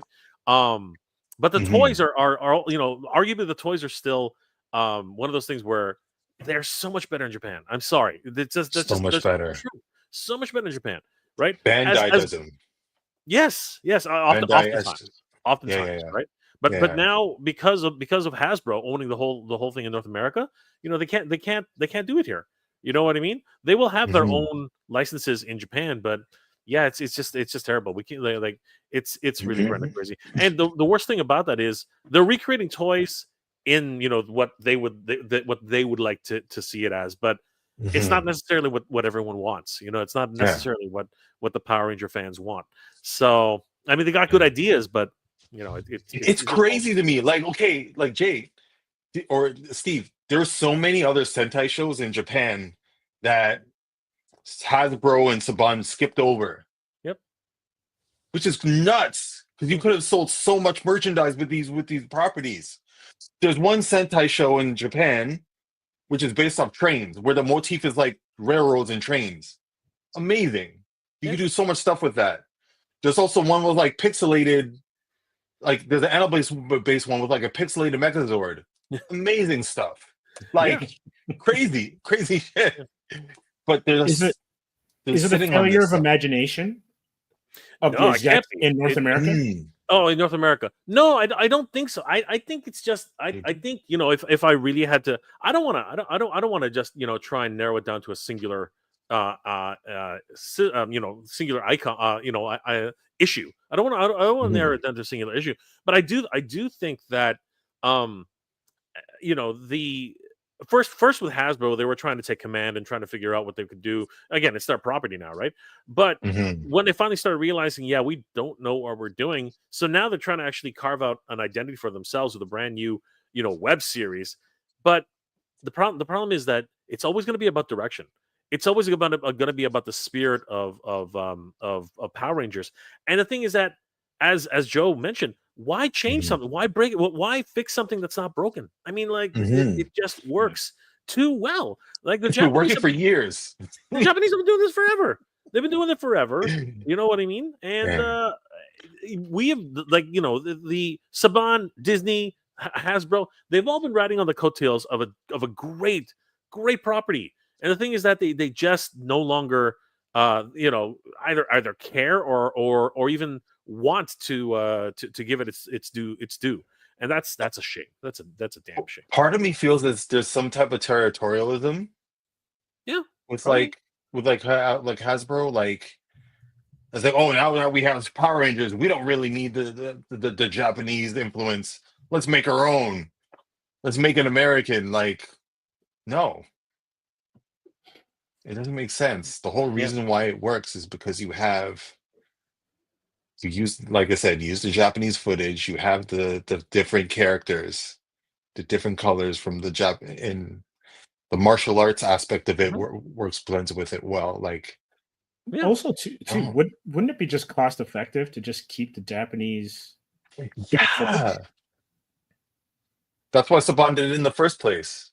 He didn't want to like spend a bunch of money on a kid show, so he just repurpose an old one. just repurposed the word. Yeah, I think that Forever Ranger, you know, the I can't remember. Is it Forever Ranger? I can't remember what it was Forever actually Red. called. Yeah, not Forever Red. Forever was like a few years ago. I'm talking about the movie they released like 2 years ago during the pandemic. Yeah, it was Once a Ranger, always a Ranger. Well, yeah, Once a Ranger, always a Ranger. Right. Yeah. Once a Ranger. That's why I kept thinking Forever Ranger. Right. So Once a Ranger for always a Ranger. It went back to the original Mighty Morphin. Right. And obviously, there's no footage to go back to that. There's no so what they did was they literally cut everything themselves. It was a full production. It was everything, the choreography, everything like that was done in America, right? So it is quite literally the you know, other than the Power Ranger movie, right? Because the Power Ranger movie was a full American production, right? Yeah. Arguably, the Turbo movie was not. You know, the Turbo movie actually did splice in several scenes from the Japanese you know, production. So there's you know, there's arguably only two real Japanese American productions, and I think that they felt that, you know what, we can do this. You know what I mean? Like, how tough could it be to actually bring together a whole new Ranger team? And they've been trying to do this for a while now. Is it IDW Comics or was it Dynamite? I can't remember, but somebody. I think it was Dynamite. Yeah, I think it was Dynamite. I think. Yeah, they did a whole line of Power Ranger comics, which are completely different canon, right? They created a brand new White Ranger's Dragon Ranger. Like he's Tommy. Lord he's Tommy Draken. Yeah. Lord Draken. Yeah. Yeah, Lord Draken. Exactly, Lord Draken. And that, you know, that storyline actually had no canonically it doesn't really exist inside the mythos of television Power Rangers, right? So they've had some really cool characters, right? Like the Ranger Hunter. You know what I mean? I mean, she's Kimberly, right? Kimberly, yeah. A little bit like Wacko, right? So I mean, there have been some really cool characters, and Hasbro has capitalized on those by creating you know, all these Rangers. They're also the Ranger Hunters or something like that. I can't remember. The storyline is kind of escapes me right now. But you know, if you're gonna try something like that, then, you know, writing is key. right? I mean, we talk about it all the time. Writing is key in that aspect, right? But you also got to Mhm. remember that it's still got to be for kids. You know what I mean? And I think that's really something that the comics explore, a very darker side of Power Rangers. You know what I mean? Like Rita Repulsa, her actual backstory and things like that. It's a little bit more adult, right? And you lose Mhm. something there. In my opinion, you lose something there because Kimberly going crazy. She's hunting down all the other Rangers. Lord Draken, like taking all the heads of the Rangers. Those are like themes which are really dark. You know what I mean? They're more But meant for like Marvel yeah, comics. You know what exactly. I And I mean? think that was something that they were experimenting with, but I don't necessarily think it was important. It was necessary. You know what I mean? I think that for Power Rangers, it still has to be. It's can't be for a reason. It's the whole idea of Power Rangers. Guys in freaking leotards and guys and girls in leotards jumping around fighting rubber monsters. This is Yeah. what's fun. This is what's Yeah. fun about Godzilla. You know what I Yes. mean? This is what's fun Yeah. about Sentai, right? It's just Yeah. that wackiness of it, right? Listen, man. Listen. Like, I wish actually on Tubi they have all the original Sentai shows. Well, almost all, Yes, majority yes. of the ones that were adapted by Saban. But like when you watch them, they're very like the writing, the act, like they're hokey by nature, right? Obviously, Mhm. they're like five heroes in like leotards and they're doing their thing, but like the storytelling is so on point. Watch Zoo Ranger. So Zoo Ranger is for people that don't know, it's the original Mighty Morphin Power Ranger series. It's where they got the footage from. Superb storytelling. Mhm. Like the storyline between the Green and the Red Ranger. So in that storyline, they're brothers, and they Mm. have this whole crazy dynamic. And the way the Rangers are come to be is pretty cool. Like just watch, it's just such good storytelling. And then all the Sentai shows that come before and after that are so well done. Even though they look cheesy, they're so well done. Like you can bring that, you can keep that with these shows. You know what I'm Yeah, saying? very much like anime. Yeah, How very much. they've Americanized many of the characters. At least when they were first coming over and Streamline Mhm. Pictures was rewriting, a lot of anime, and a lot of anime fans were very very keen on what was going on. Robotech is a really great example of that. Yeah, Carl yeah, Mason yeah, yeah, took yeah. three different series and melded them into one, and for one cohesive storyline, quote Mhm. unquote. That's been problematic for a lot of fans trying to collect the series as well as toys and collectibles. Mhm. Um, and of course, Harmony Gold continues to try and create another storyline, another Macross, not Macross, another Robotech. Right? They don't want to be Mhm. Macross; they want to be Robotech. Right? So Mhm. it's always this craziness that these American companies are always trying to again Americanize. Yeah. Something that's not was never meant to be Americanized. Right? Um, Now there's a difference between being Americanized and localized. Right? There's a big Mm. difference between Totally. those two ideas. Right? And Power Rangers is not a localization. It is far from that. The storylines in each version of Power Rangers um sometimes have to cross over, when certain scenes in the Japanese version are required to Yeah. for them to stick to a certain timeline. Um you know, when somebody loses a helmet or somebody like cracks a helmet or something like that or things like that Mhm. where the American actor has to literally do that scene in America, right? But it's very far and few between. You know what I Yeah. mean? Like if you actually look at Jude Ranger, it was actually mixed with the next series in the line because the White Tiger Zord and the White Ranger have nothing to do with Jude Ranger, right? Nothing. Nothing to do with Jude Ranger at all, Yeah, dude. right? White Ranger, the White Tiger Ranger was part of another Sentai show Yeah, called Guy completely Ranger. different. Completely Complete. different. Yeah. Which is another wicked one on Tubi. Got it. Yes. Check that Yeah. one out. Yeah. That And one was and then awesome. they went to and then they went to Mystic Rangers and Cosmic Rangers and again like the original cast they had a hard time justifying why they were still there, right? So that's why Mhm. eventually when they went into in space, right, when they went to Power Rangers in space, they sort of started to divide and diversify what was Mhm. happening, right? And that's again, it's evolved so much. There's so many different things that have happened with Power Rangers, but it's fascinating seeing the history of Power Rangers and where it is today.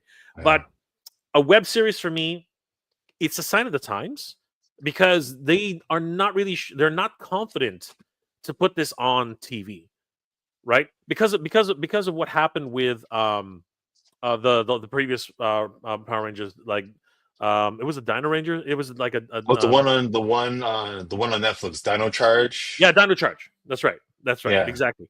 That one just didn't catch its audience. You know what I mean? Yeah. And they pumped out toys, they pumped out merchandise like crazy, but I did not like the kids. Today's kids just did not gravitate towards it. It did not catch its audience. So now they're trying something like very, very different in so much that they're doing a dedicated web series now and seeing if they can capture an audience that way. I'm correcting myself. It was Dino Charge was an older one. This is Dino Fury. Dino Fury, yes. And then Cosmic Fury was the sequel series. See, they can't get away from dinosaurs. You know what I mean? They got Dino Thunder, right? Dino Fury, right? Right. So dinosaurs are awesome, man. Dinosaurs it's a winner. Dinosaurs are an instant winner, man. I know. Man. Dinosaurs are winners. They did it first. They did that for the first one because of how popular Jurassic Park was. Yeah, but you know what? Yeah. What? See. I was already we were already in high school when Power Rangers was starting to come out, but so I was kind of like aging out of that. But I remember the first time I was watching it with my brother before I went to school, and I saw for the first time the Green Ranger calling the Dragon Zord out of the. I was like, "What is this? This is Godzilla!" Like seriously, he's coming. He's getting the bubbles in the water. He's freaking lifting up. I was like, "Why is Godzilla? It's Godzilla!" I lost my mind. I absolutely lost. I lost my mind. I think I missed my first period that day because I was literally like, "Fuck this!" I'm watching. I'm watching how this ends. I'm watching how this ends. Like, who is this green guy?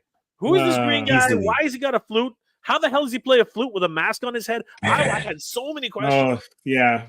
And the way he jumped into their Zord, kicked them out of the Zord, beat them all up. You know one of the great easily my favorite character. You know one of the greatest things that Power Rangers showcase to the world and to cinematography in that is that you don't need a big budget. You don't need to throw a guy 600 feet in the air to do a jump. No, you just need to start that camera from you just need a guy lying on the ground and then getting to his feet and jumping and zooming into that face. That's right. There was no trick photography there. Well, I mean, none. Arguably that is trick photography, but there was no special effects, like super special effects. It literally was just simple tricks to actually get you to sort of believe what you're watching, right? Minimal wire work, if at all. It was just a whole bunch of guys, like quick zooms, quick trucks, quick zooms, right? Super fast camera pans, but enough just to see, some of the action. And then when it gets in tight, then you have the martial artists and you have the guys and I love. Go ahead, Joe. Go ahead. Because I will say about Power Rangers is that it had the best, and I might be overstating myself, but the best fight choreography I've seen on a television show. I think so. I amazing. would argue that. I would argue like that. with Jason David Frank, God rest his soul. Amazing martial artist. Yeah, and you know what? It's very, very it really wouldn't pass in North American stunt work. It really wouldn't pass because the pyrotechnics that they were using on each of these stunt people was just stupid. Like quite literally, they have these like real exploding packs on your chest, on your back, on your legs. They literally are exploding. Like you're saying, like that dude. He took a punch to the chest. You know what I mean? Like there's a reason you don't see the Pink Ranger getting one right in the chest. There's a big reason why that never happens. It's always on her shoulder. It's on. Because again, getting like punched right in the chest. She's down, man. She's not coming back up. That's what I'm saying. Like, and that would not fly here in North America. That just like the amount of the insurance alone would have killed any production like that, right? Oh yeah, back in the day, right? So speaking of productions, you guys should watch a documentary I don't know where you can find it, but a documentary called it's called The Dark Side of Hollywood, and they do an episode. It's a docu-series actually, and a they do an episode on Power Rangers. Really? Yeah, so you realize that Power Rangers, like unlike all the other shows, it was a non-union show. Mm. I did not know that. It was it because Saban was outside of the United States. Is that the reason? No, I don't think I think it's because Saban didn't want he didn't want to pay the actual money Sure, to nobody be does. to make a part of the. No one wants to, right? Yeah, So but how did he get away with it? How the hell did he get away with that? that was a good. See, that's a good question. Not too sure. I'm just googling it Because right the now. Filmmakers So was it Association Dark would not Side? let that fly. That is crazy. Apparently, The show's you called can Hollywood find. Demons. Sorry, it's called Hollywood Demons. Hollywood Demons, and the episode. It's the Power Rangers episode. Okay. Definitely got to look that one up because I'm Yeah. fascinated because it also would probably help to explain why the first 3 Power Rangers were let out. It's my understanding that they tried to do a Friends union and it just did not work.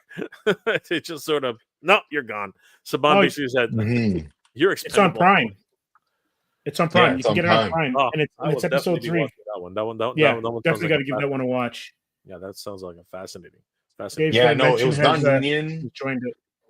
These Hey, you. kids were getting paid like Probably these kids were nothing. getting paid like nothing, little to nothing. But that's why they went for unknowns, right? Yeah, Yep. Yeah. and he Kids forced these dying to kids. get a job. Right, he forced these kids to like sign their life away on this show. Pretty much. And then It when was when they fought back, they're gone. They're You're gone. Yeah, you don't take this. You fight back. You're out of here. You're replaceable. Yep. Nature of the biz. Yeah. Nature of the Hence Not why many the of them- 3. Yeah. No, go ahead. No, I was just gonna. Not many of them landed on their feet. I mean, like, Mhm. I think Amy Jo Johnson was probably the most successful out of all the Rangers after the fact. Yeah, Walter because- Jones. Yeah, Too, she was in a couple of films. She Mhm. also was on actually- Flashpoint. She She was on Flashpoint Flashpoint as for a well. long To time. Flashpoint. Yeah. Yeah. And then she actually was writing. It's Boom that was doing the Power Rangers books, and she Mhm. actually wrote I think the first arc of a Power like that, Ranger reboot. It starring her Power Ranger. Yep. Yeah. So And, she's done some comic book work. Yeah, she was also she was actually in New Mutants. Actually, the pilot that just died. Really? I know the one with the White Yeah. Queen. Yeah, I know the Yeah, one the you're White talking Queen. about. Exactly. Yeah. She was. Yeah, she was from it was a General Hospital or one of those was the woman who She was in that used the one? White Queen. Yeah, White Queen, Banshee. Yeah. Oh, I the think- Generation X pilot. Yeah. Yeah. Was it Generation X? I It was could've sworn it was- Generation X. It's Generation No, X. you're right. Yeah. But essentially it's New Mutants. It's Generation X, but it's New Yeah, Mutants. it was pretty Basically. much. She was Cyclo. She was Jubilee, wasn't she? Like No. You know who? It wasn't her. It was an actress called Heather McComb. So then who was Amy Jo playing? I can't remember now. I Well, was we thinking can Amy Jo was in it. we can Yeah, Jamie- IMDb it. No, hold Yeah. on. Because So Dave's Dimension says Saban is a Bond villain from Timu. LOL. And also says here, Amy Jo definitely was the most successful WB show Felicity. I didn't realize she was on Felicity, but you're correct. Was. Yeah. And then a few TV movies, and then Flashpoint, and she's been directing. She has been directing, and I think she's chilling in Canada now. I think she lives in Canada. Yeah. She was living in Toronto for a bit, I think. Yeah, I saw her at Gotham. She was actually at our friend of the show, Carlos Camara's shop in Mississauga, Gotham Central. She did a signing there for her book. Sorry, for the Power Rangers issues that she and I think her husband were working on. I'm just looking up her Wikipedia. Apparently, she directed an episode of Superman and Mutant Lois. X. Was it Mutant X? Sorry, go ahead. Yeah, no, she directed an episode of Superman and Lois. Oh, good. It was pretty cool. Oh, was that Yeah. right? Yeah. Yeah, she's been directing for a while. Yeah. Yeah, 'cause She's been directing for a while. Yeah. she was actually in New Mutants. Yeah. She was Yeah, on Saved by the Bell. I sat behind her in a plane. That was interesting. Oh yeah. That was hilarious. Yeah, no, Jokes. a lot of those actors, they either rise or fell. Like I'm still not over JDF's Jason David Frank's death. Yeah, that was a tough one. That was a tough one. Yeah, that was really tough for him. A lot of conspiracies on that one too. It was just a the timing of it was just so strange. I mean, So the strange. guy was an MMA he was an MMA fighter for a while. MMA fighter. Yeah, Did a lot of convention appearances. yeah, for sure. I think that's Absolutely. the one thing that's keeping that franchise alive. Besides the toys, is the cons. There's so Mhm. many Power Ranger conventions out there, and Well, it was the show for a generation. Like, Mhm. you couldn't beat it. you still have the fan base is still alive and well. So Still strong, man. yeah, man. Interesting. But But it's interesting that you mention it because I think Godzilla has a bit of it. You mentioned that already, Jay. Power Rangers has a bit of it. mhm. Is like the cheese factor. There's just enough cheese where the polish Mhm. isn't too high where Yeah. it seems like you're trying to do like high art. And I think that makes it really accessible. And I used to have this conversation with Ken Lashley when we were doing stuff in his studio, and it was like you would have artists who are in comic books, and Mhm. the people who are like absolute masters of the craft aren't as popular as the people that draw slightly wonky or don't have that kind of talent. And we see it in music too, where like if you're too good, it's almost like people don't get you. Mhm. But if you're at a certain level, right, everyone loves you. But if you're like a prodigy or whatever, there's just something about it where you may be recognized for your talent if you hang around long enough, but you're not necessarily going to be like necessarily top 40 or whatever, Mhm. unless like you're Prince, and then you're just like Right. an anomaly, Yeah. right? Or Michael or MJ. Yeah, or Yeah. for sure. Dave's dimension. Who doesn't love cheese? Well, it's kind of funny because with that, I want to switch to Kung Fury. So I don't know if anyone is familiar with Kung Fury. I know the first film. First film. I've seen the first film. Obviously the music videos is what got me into it because there was it was actually a if I'm correct, it was a Kickstarter funded Absolutely. film, Yeah. and it just oozed cheese, Oh, right? lactose intolerant, you can't watch it. Yeah, absolutely. And I think that to a certain degree it what was it? It attracted so many different again, it was the 80s factor, right? But Oh it yeah. attracted so many different viewers who really didn't know, like it was a movie we didn't know we needed, right? It was crazy. You can And say that out, again. yeah, it came out during the height of the pandemic. So, it was Yeah. just perfect timing, right? So yeah, I thought it was hilarious. So Dave is correct. He saw the trailer. I saw the trailer a couple of days ago. It just dropped. But the thing about it, it's not the trailer. It's 10 minutes of leaked footage. Mm. Right? And so I know it's been up on YouTube and some channels have got it taken down. And yes, they do have a couple of big stars in it. And I'm gonna pop this up now. Share the screen. Where is it?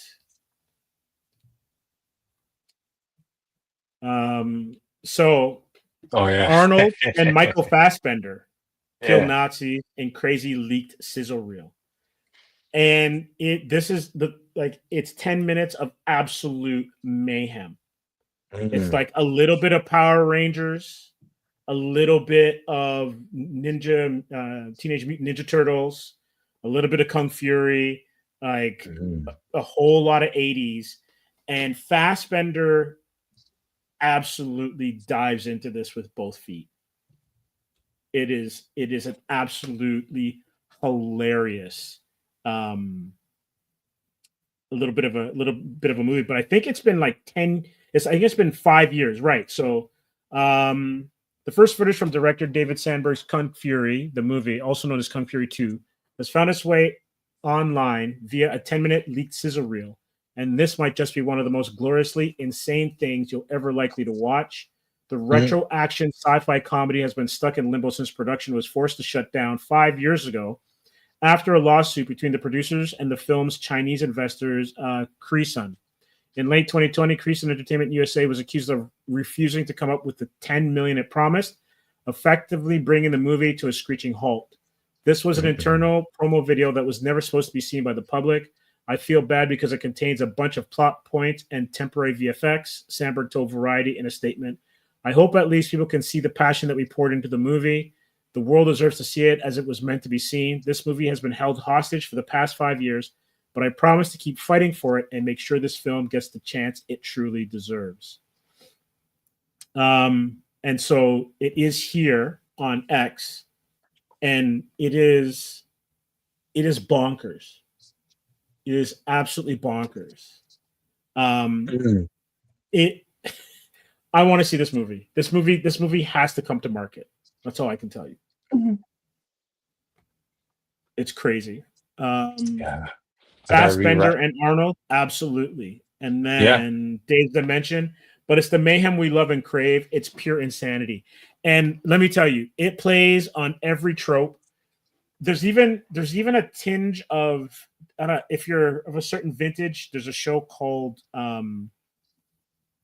Sledgehammer, which was a parody of the Dirty Harry movies.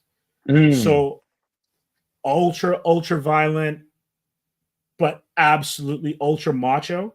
And they take that and turn it on its head. It is absolutely, it's hilarious. I'm going to see if I can because I know they've cracked down on a whole bunch of them.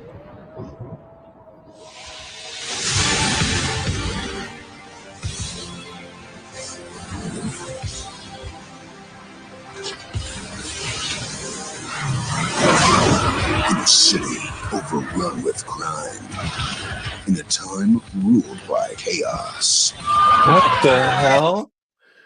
Rock Band is also the world's greatest crime-fighting team. They are the Thunderbolts. Barbariana, Tricerica, Dynamite, Hatcherman, and Kung Fury. What are you gonna do, Kung Fury? My job. Oh shit, Kung Fury! They're on a mission to clean up the streets. But when the worst criminal of all time unleashes an army of darkness on Miami, it's time for the Thunderbolts to take down the Kung Fury. Fuck you! And send Adolf Hitler to Adolf Hitler. Seek fail. Strap in. Gear up. And hang on for the ultimate action epic thrill ride.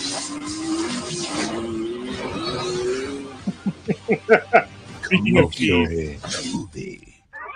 That is so classic. Well, I've had it up to here with you damn Thunderbolts.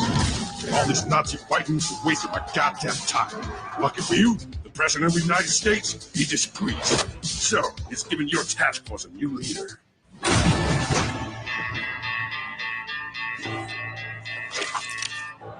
Michael Fassbender is Colt Magnum, the best goddamn FBI agent in the world. Fury, meet your new partner. I hear you're the best Miami's got. That means dick all to me. You want to catch Nazis? And you follow my code. We follow the police manual. I play by two rules. Isn't it great? It's hilarious. In this fucked up zoo of life, there are too many lions trying to eat the innocent monkeys. So when a lion gets loose, I eat that goddamn lion. I love his hair. I eat its ears, nose, testicles, the whole kit and caboodle. Then the other lions realize it's pretty fucked up, and they stay in their stupid cages. I eat lions every goddamn day. If you're not prepared to do the same, then you hang up that hat, walk out that door, and you never come back. Oh, Catch my drift, compadre? I'm not your goddamn compadre, fuckstache. I don't give a shit what you are. You want to make a justice omelet? Let's crack some prime eggs. You never told us your second rule. Rule 2. We need this movie, man. We need it. We need this movie so bad.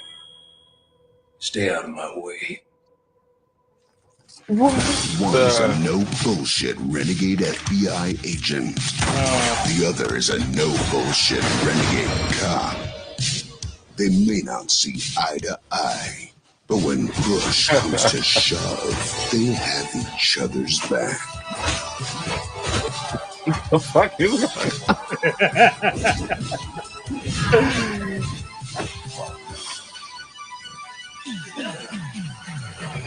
I think it's time we stop using rule number 2. I don't want you to stay out of my way. I want you to stay in my way. You're like a goddamn brother to me, Fury. You're the best damn cop I've ever seen. Nothing will ever tear us apart. But when a mysterious threat cuts Colt Magnum out of the picture, Taekwondo. Kung Fury makes it his mission to find the killer and make them pay. Kung Fury, the movie. So good. Can they get away with Taekwondo? Can they get away with that? That's a good question. That's a good question. Yeah. That's hilarious. It's so good. And there's like, it's 10 minutes. Later, he's the president of the United States. Mm. It's so good. I laughed, you know. But development hell or funding hell. Yeah, it was Yeah. like, the first one was I thought at first the first one was just a whole bunch of viral clips. Yes. You know what I mean? Where you saw all these things like Thor, you know, a barbarian woman riding a dinosaur, things like that. You know, just some outlandish, crazy stuff that was from a freaking pipe dream. And then they actually, you know, it ended up becoming the Kickstarter was successable. Yeah, hugely successful. I think they raised $200,000 or $300,000, something like that. Some ridiculous number. It was a crazy raise. Yeah. So yeah, it'll be cool.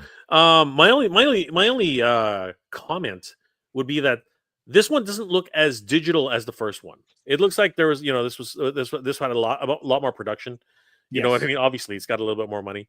You know what I mean? Mm-hmm. So, it'll be interesting to see how this one plays out, because the other one was camp for camp's sake, and it just had that right amount of cheese that you sort of at times you're like, why am I watching this? But you just keep watching it. It was just that crazy. So it was interesting. Yeah, definitely.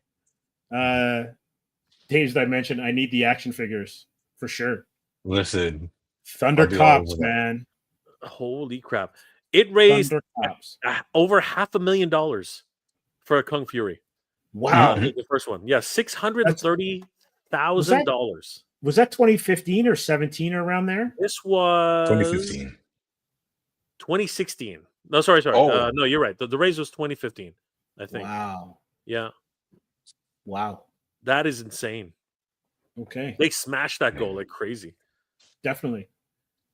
Dave's mentioned Fassbender can play any role, and this proves it. Oh, yeah. Oh, most definitely. And you can see all the little references there. The Rocky 2. Oh, yeah. Running on the beach. Is that 2 or 3? Yeah.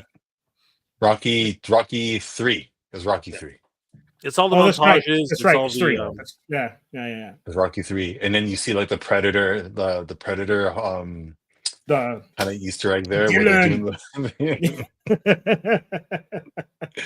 R.I.P. Carl Weathers, man. I yeah, know, man. Like he man. was. You know what? It's funny. Well, you should mention that because I can't.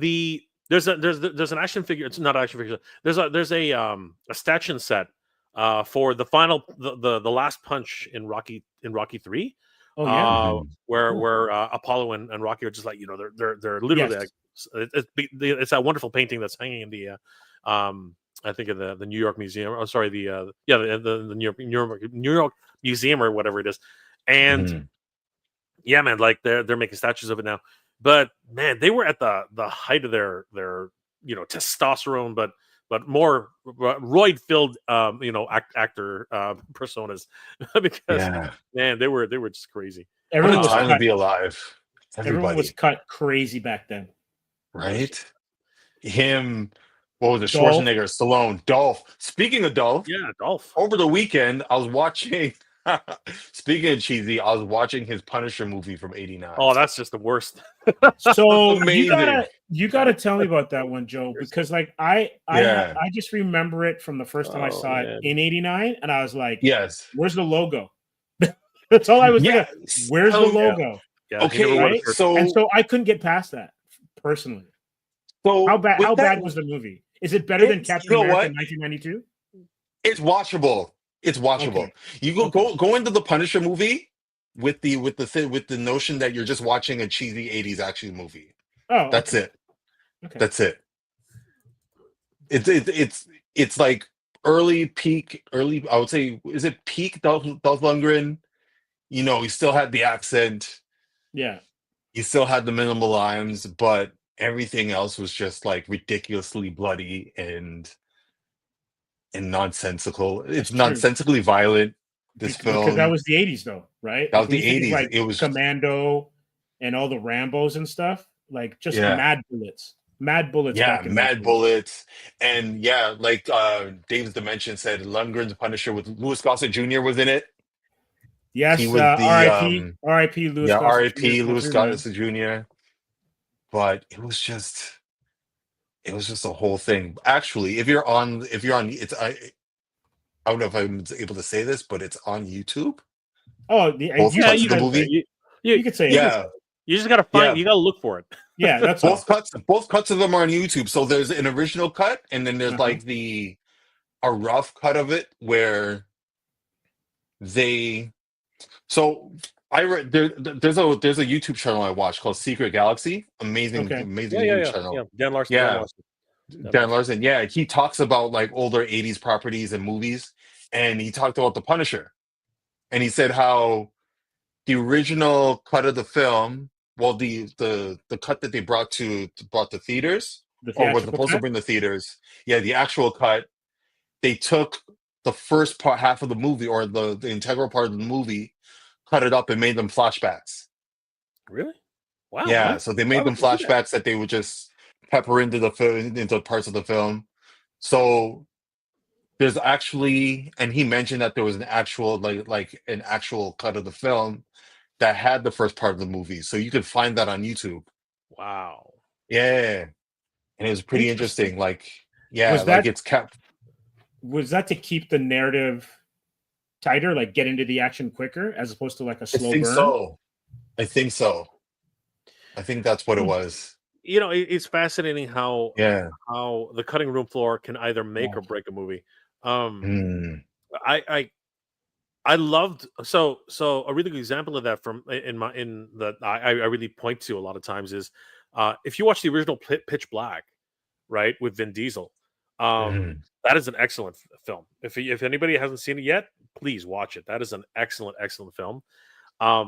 Just not what you would expect. Like it, like you know how we talked about human nature, Mhm. and how people will eat each other.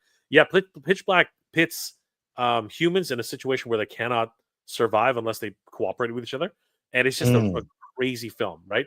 Mhm. Happens on a completely different planet where it's dark for like 200 years of like sorry, it's it's nothing but sun. Like the whole planet is surrounded in light because it's got like 3 suns or something like that, and it's always surrounded in light for about for the whole year except for one night for 24 hours, something like that. It's absolutely crazy. It has the same connotation as sounds like The Purge. That vampire film that we were talking about. 30 Days of Night. 30 Days of Night. Right, it has that same concept, right? But Pitch Black did it way before, right? And it was a great film. And then at the end of it, Riddick, the arguably the title character in the film, they started creating a mythos around him and the Chronicles of Riddick. I was so looking forward to the Chronicles of Riddick. I thought, man, this is going to be a great film, right? And I argue that Vin Diesel was in the best shape of his life in Chronicles of Riddick. He was cut. Yeah. He was freaking. He could have taken on Schwarzenegger around that time. But if you watch the theatrical release and then compare it to, it was a disappointment. It was very, very. It was kind of like a ho hum movie, really. It was like scene to scene to scene, and you were kind of left wondering. It's like it seems like there should be more. Like they're not explaining enough of the film. Like there's a lot here that I'm missing, right? Because there was a lot of expletives that could have been explored. At least you start thinking that way. What's going on, Dre? So you start looking at it in that sense. And I remember me and Corey, we walked out of that film just disappointed because we loved Pitch Black so much that we walked out of the film. We were like this. And then I think about 4 years later, we were just bored one night at the office, and Corey just says, "You know what? Let's go to Blockbuster. Let's pick up a movie." So we ran down to Blockbuster. We picked up, and he picked up. He just randomly. He's like, "Oh, there's a director's cut of Pitch Black." So he's like, "I wonder how much better it could be." Right. So it's crazy because I didn't want to watch it. I was pretty much done with the film. So I said, I'll take off. I'll catch you tomorrow. And the very next day, he's like, "Dude, you gotta watch this." I'm like, "What? You gotta watch this director's cut?" I'm like, "Why?" I was like, "Why? Like, what's the point?" Like the film was terrible. And sorry, not terrible, but the film was not great. And he goes, underwhelming. Yeah, it was very underwhelming. And he goes, "No, this this is completely different." I'm like, "How? How different could how many minutes? Apparently it was only like 15 minutes of extra footage, but those 15 minutes made all the difference. All the difference. If you have not watched the Chronicles of Riddick because some people told you don't watch it, it's not that good. Pick up the director's cut. Please pick up the director's cut. I have it. It's great. Yeah, it's great. The director's cut's so much better. Now, and it's funny because the director actually comes in the beginning of the film and says, "Yeah, we had to splice this together with whatever we had." There's even a scene where the cats, the cats in the jail, the CG is not even finished. I think you actually see it's actually very rudimentary animation, but it didn't matter. It was just you were in the moment. You saw just the bits of story that you needed to actually really get the idea of what was going on. Like Furians was like in the original cut, Furians was like a throwaway line.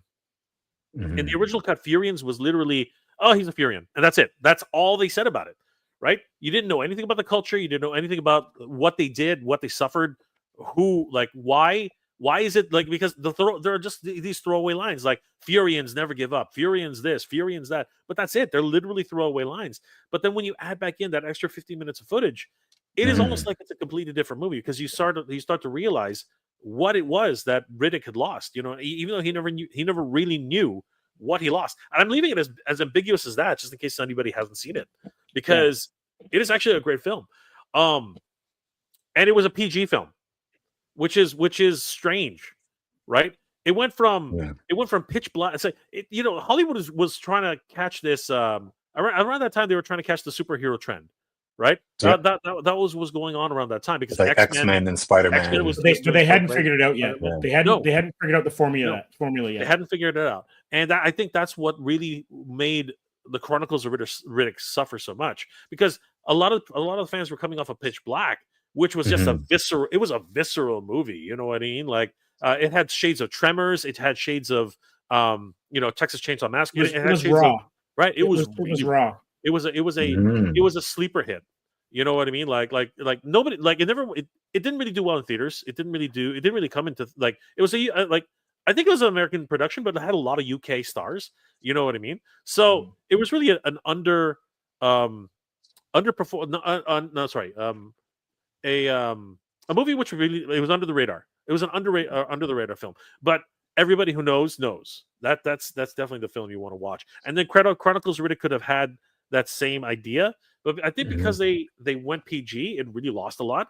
And then Riddick 3, I can't remember. I think it's Chronicles of Riddick 3, right? That went right back to full R. You know what I mean with Katie Sackhoff and just the whole crew, and it really had that it had a. I don't even remember that. I don't even remember the 3. Oh yeah, you should watch remember 3 at all. You should I watch gotta 3. watch these movies. You should watch 3. 3 is interesting. It has a very Tarantino vibe about it because it's basically a whole bunch of bounty hunters stuck with Riddick in a room. They're all stuck with him in a room, and all of them want his head. So that's the trick, right? And not to spoil too much, but what happens at the end is surprising. It's actually really, really surprising. And they left it open for a fourth movie, which never really materialized, which is unfortunate. Yeah, a lot of stars made their first mark in Chronicles of the Riddick. Carl Urban. Carl Urban. Yeah. Wait. Carl Urban. He was in Xena. He was rocking Xena. Yeah, he was Cupid. I know he was Cupid. And Caesar. And Caesar. I tend to think that his first notable role was in Riddick. You know where he really a movie feature. Yeah. Because Cupid is what he was just he was a dude with almost a half. No, but he was also Caesar. Right? He was badass as Caesar, man. Yeah. Okay, yeah, I'll give you Caesar. Okay. Yeah, the director cut thing is weird, man. Like so many films were ruined because of the theatrical cut. Like when you were talking about Pitch Black, I was just Googling Spawn. Yep. So the 1997 Spawn was originally an R-rated film, but then the studio forced it to be a PG one for some weird reason. Nah, it's Comics. just money. It's Comics, money. so they wanted a bigger audience. Yeah. Yep. They wanted to get the kid vote. Yeah. You know, you don't. Sorry, go ahead, guys. Go ahead. No, go ahead, John. You don't. No, go ahead. No, yeah. go ahead. It's just like you can't market Spawn to kids. Like it's not a kid's. But thing. the studios. So you got to remember the timing though. The problem was timing. You know what? I argue in many ways, Spawn was the sacrificial lamb to allow other films to try something different. And the reason I say that is because prior to Spawn, comic book movies were a joke, right? They literally were a joke. I mean, like I said, Punisher, all these other and made for TV movies too. Right? Fantastic Four, the Corman. Oh well, that never that came and didn't. Yeah. And that's next prior level. to that, the only other thing, prior to that, because Batman was pretty much the archetype, right? But the problem was that the problem was that after Burton lost creative control, it went 70s goofy. It went camp. It went way too far camp. Yeah. The Schumacher Batmans were terrible. Yeah, freaking. And you know what? But it wasn't his fault. It was the studio's fault because they wanted to sell toys. It was actually. I'm pretty sure it was the producers because I think the same producer who did Batman and Robin was the same guy who wanted to put spiders in the Matrix. You know what I mean? Like that guy has an obsession with spiders. He ruined Wild Wild West.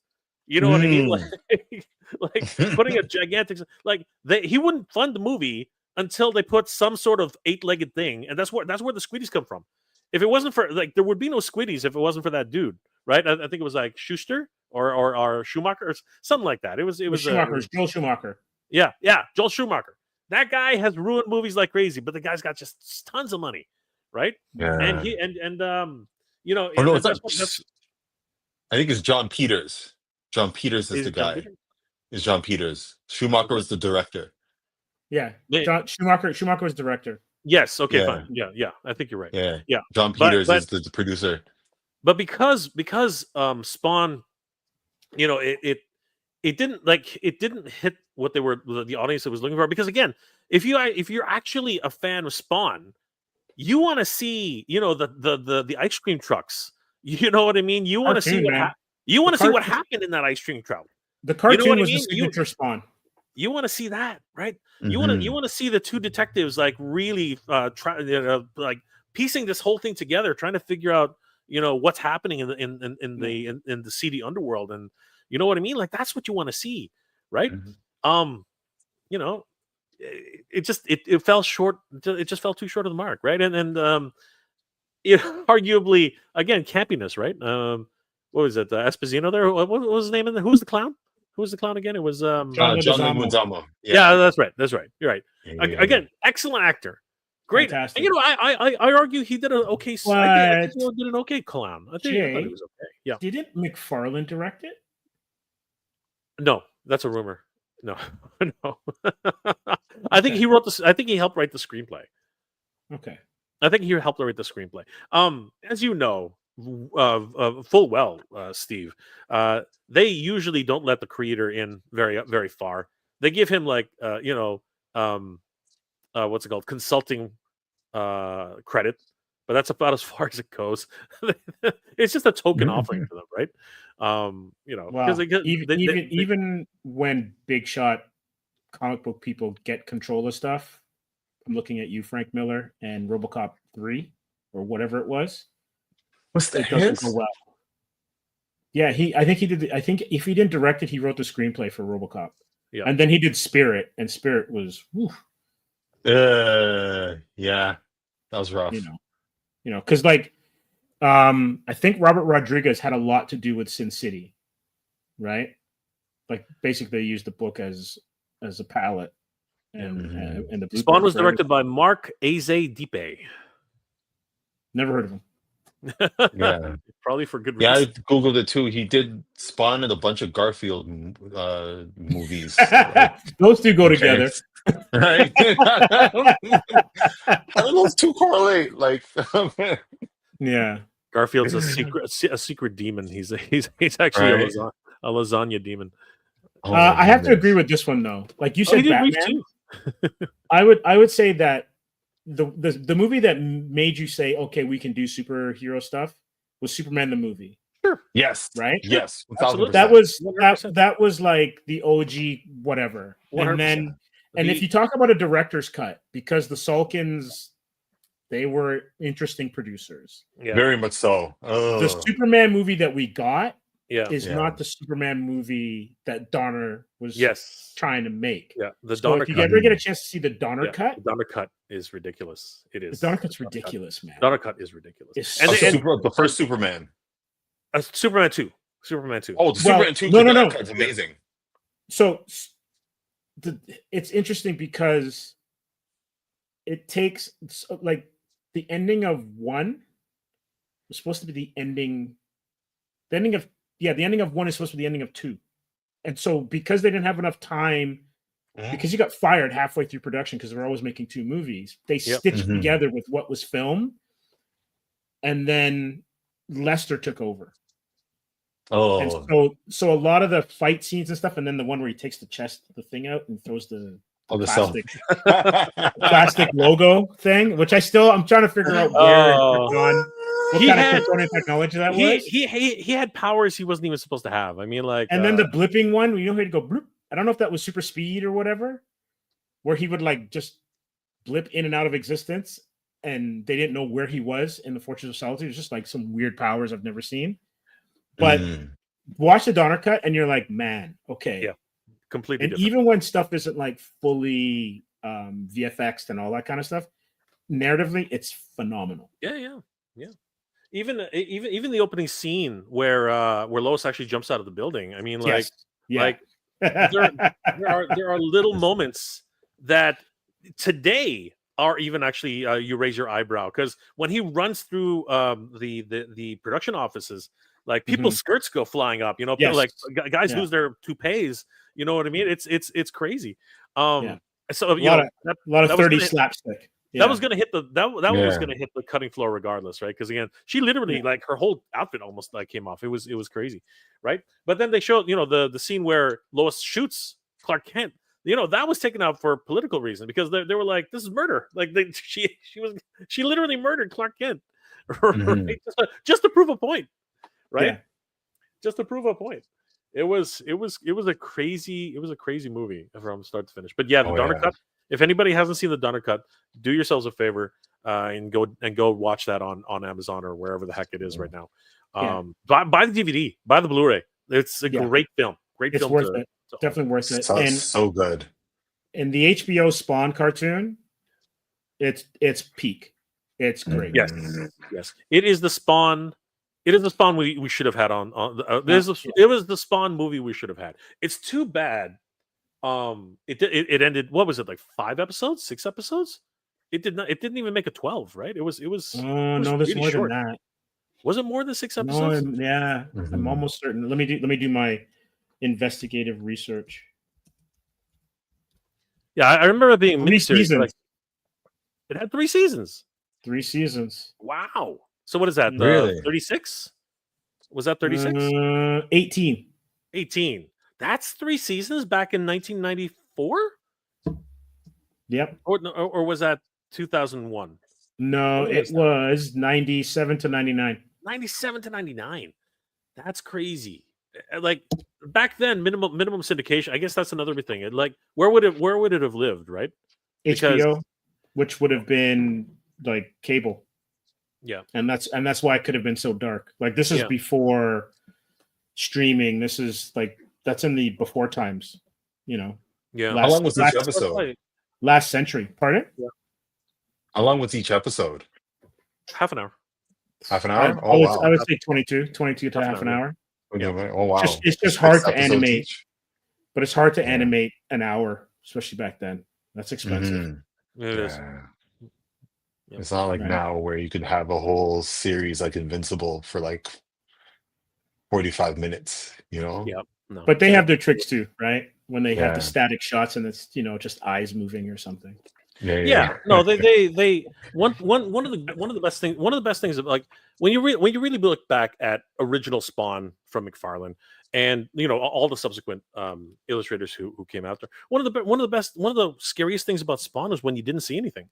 You know what I mean? It was just a pair of eyes and some dialogue, and it was what Spawn would say, right? Or what one of the characters would actually say that really haunted you, right? It was a great. There was a lot of psychology in there too. You know what I mean? In terms of like what was actually put on the paper. So, it was very moody, very like atmosphere. It was very like a noir horror.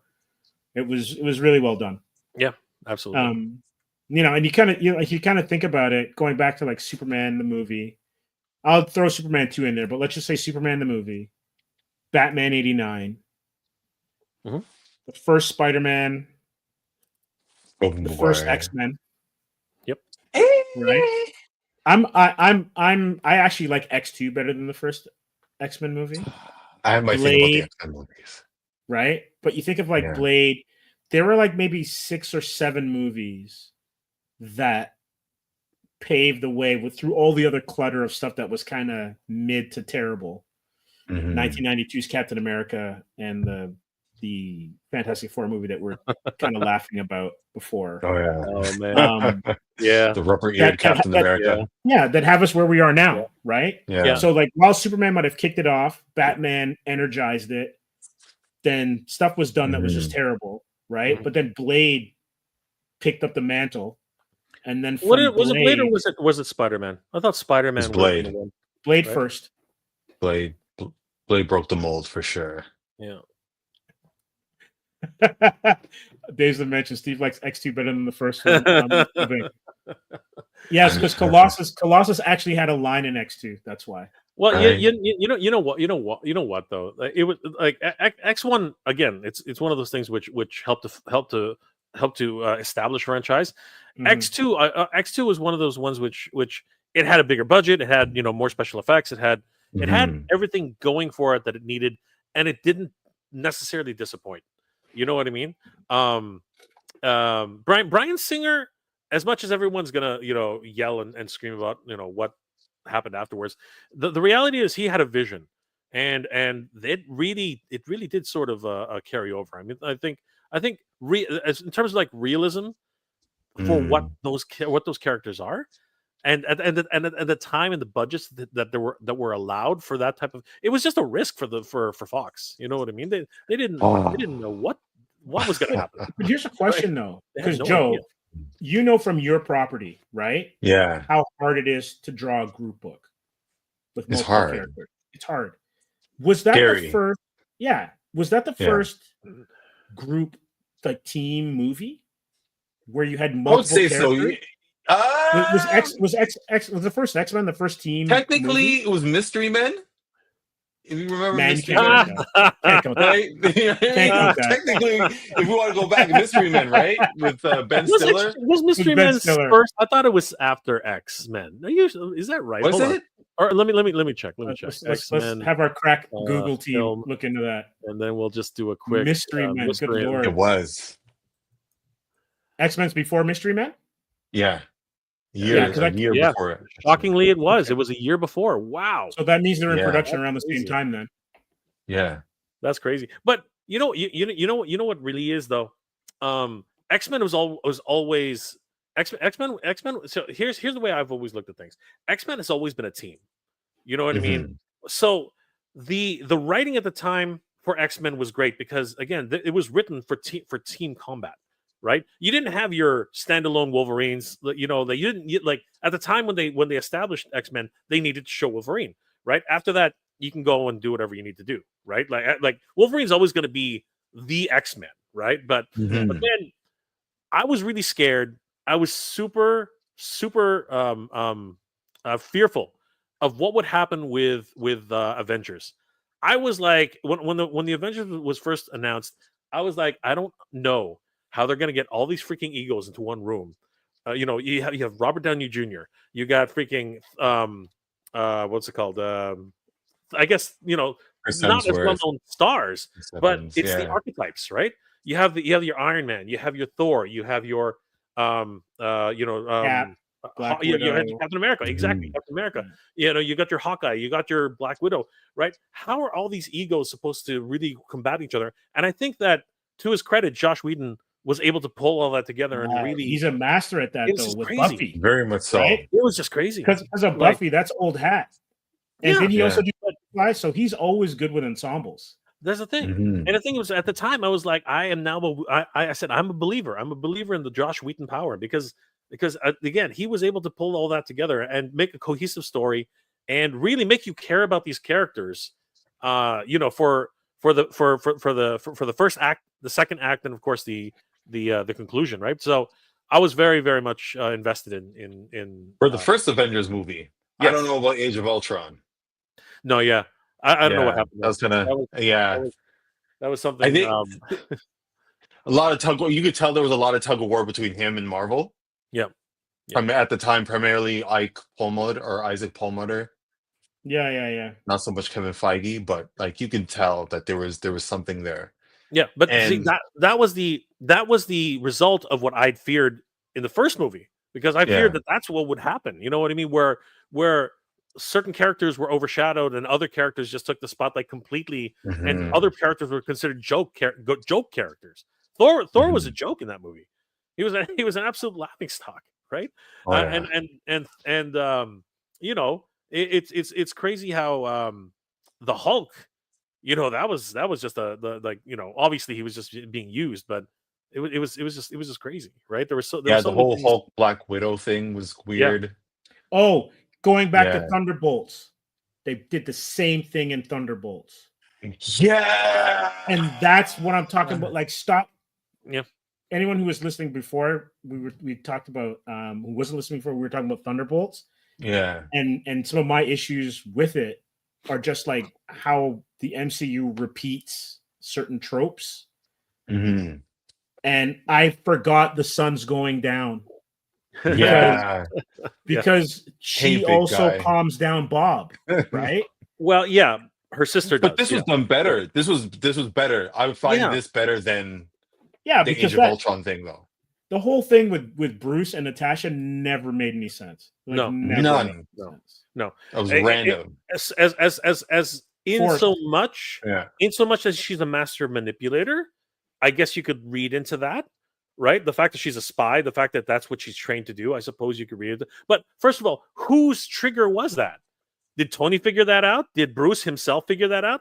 Who made that? Because it's obvious in Thor that Bruce doesn't like that. He's like, stop saying that, right? He's literally like, it's driving me insane, right? So some psychologist had to come in, right? Someone had to consult with them, right? And figure out that trigger. It would have been good if it was Doc Samson, but right? They wasted that character. Yeah. He went to Modern Family and raised a family. Right? But no, back to the X-Men movies. I have my feelings about those films. As entertaining as some of them were, they weren't my X-Men. They weren't the X-Men. It wasn't X-Men. What do you have against like leather? What is it? Was it the black, like black leather? Come on. I get it.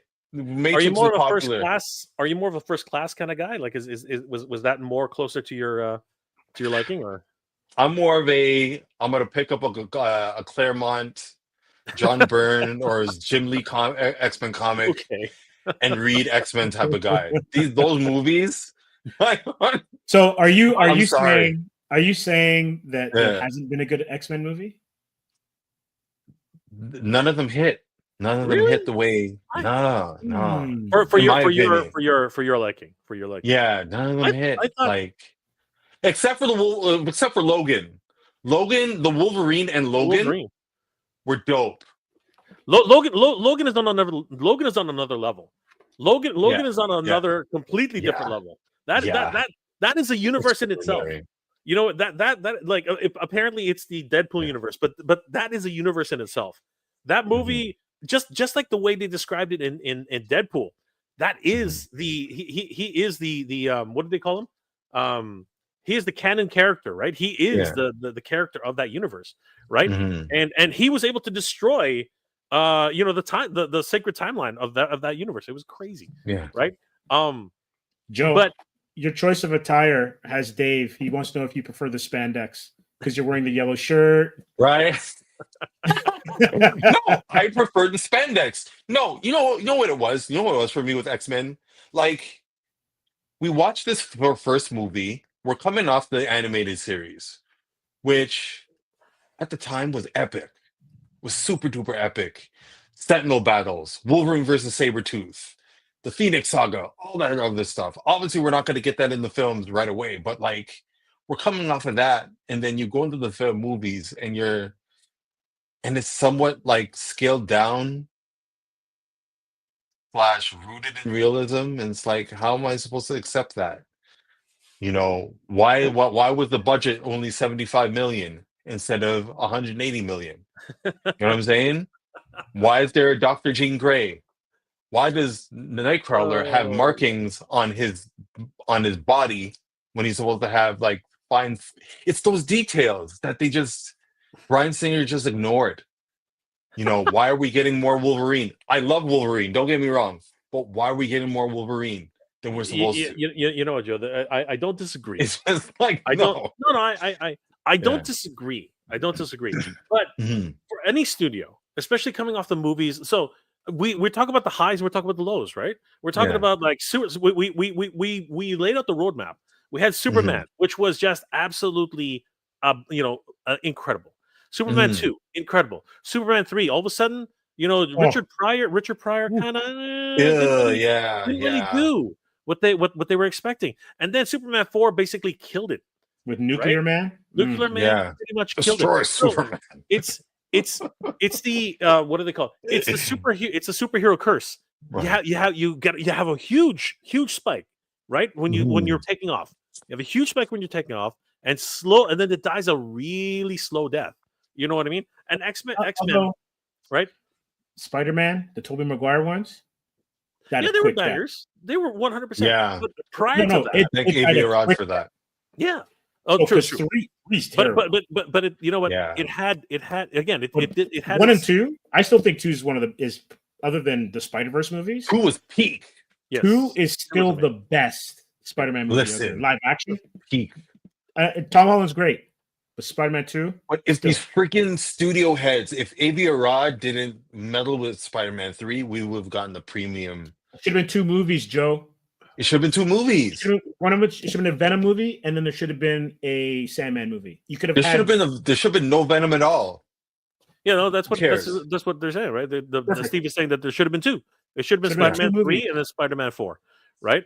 That kind of idea. But prior to that, you had Batman, right? Which had 2 really great films.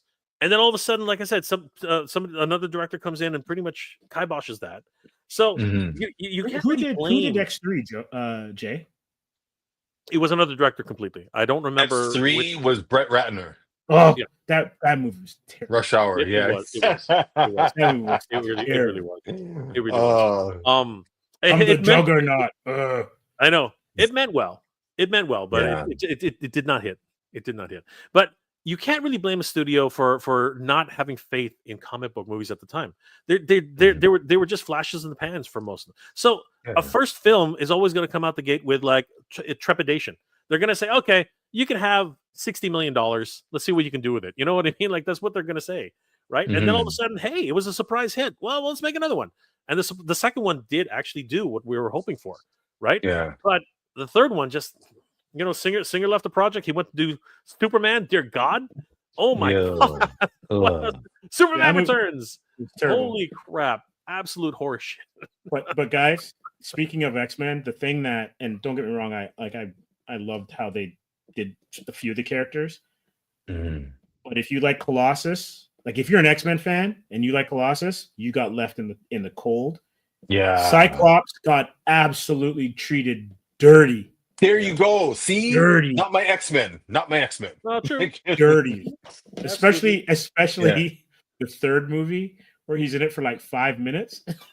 Yeah. Yeah. Absolutely killed off. you went with Singer? James Marsden deserved better, man. He does. He's such a dope actor too. All you see is the glasses floating. I'm like, good Yeah. Lord, man. But I have to, you know what? I will say that I wasn't the biggest fan of First Class, but Days of Futures Past got me.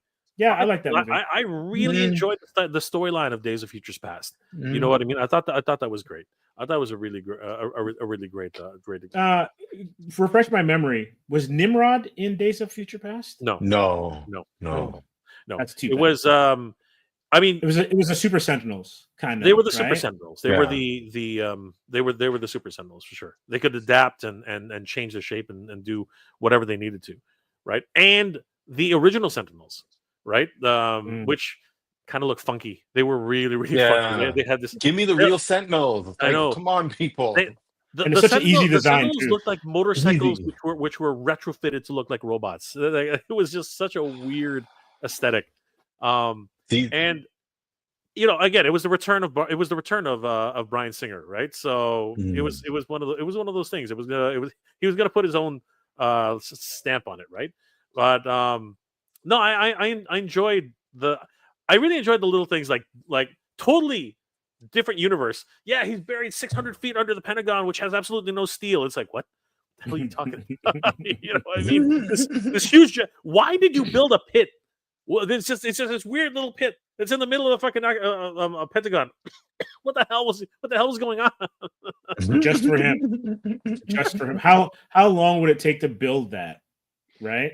Well, apparently it was built before he was even there. Apparently it was built when it was like it already existed. It was just waiting for him. It was just such a weird thing. Just for such a circumstance. Bizarre.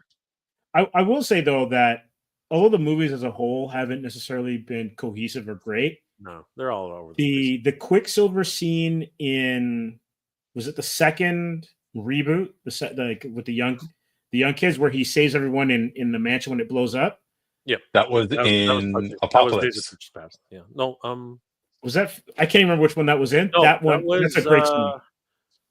That was no, that was Apocalypse. Yeah, Apocalypse. Age of Apocalypse. That was Apocalypse. Yeah. That's a great scene. The movie, amazing.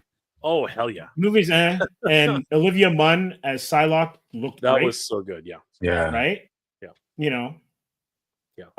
Speaking of too, it would have been nice to get more Lady Deathstrike, but they killed her in X2. Yeah. Right.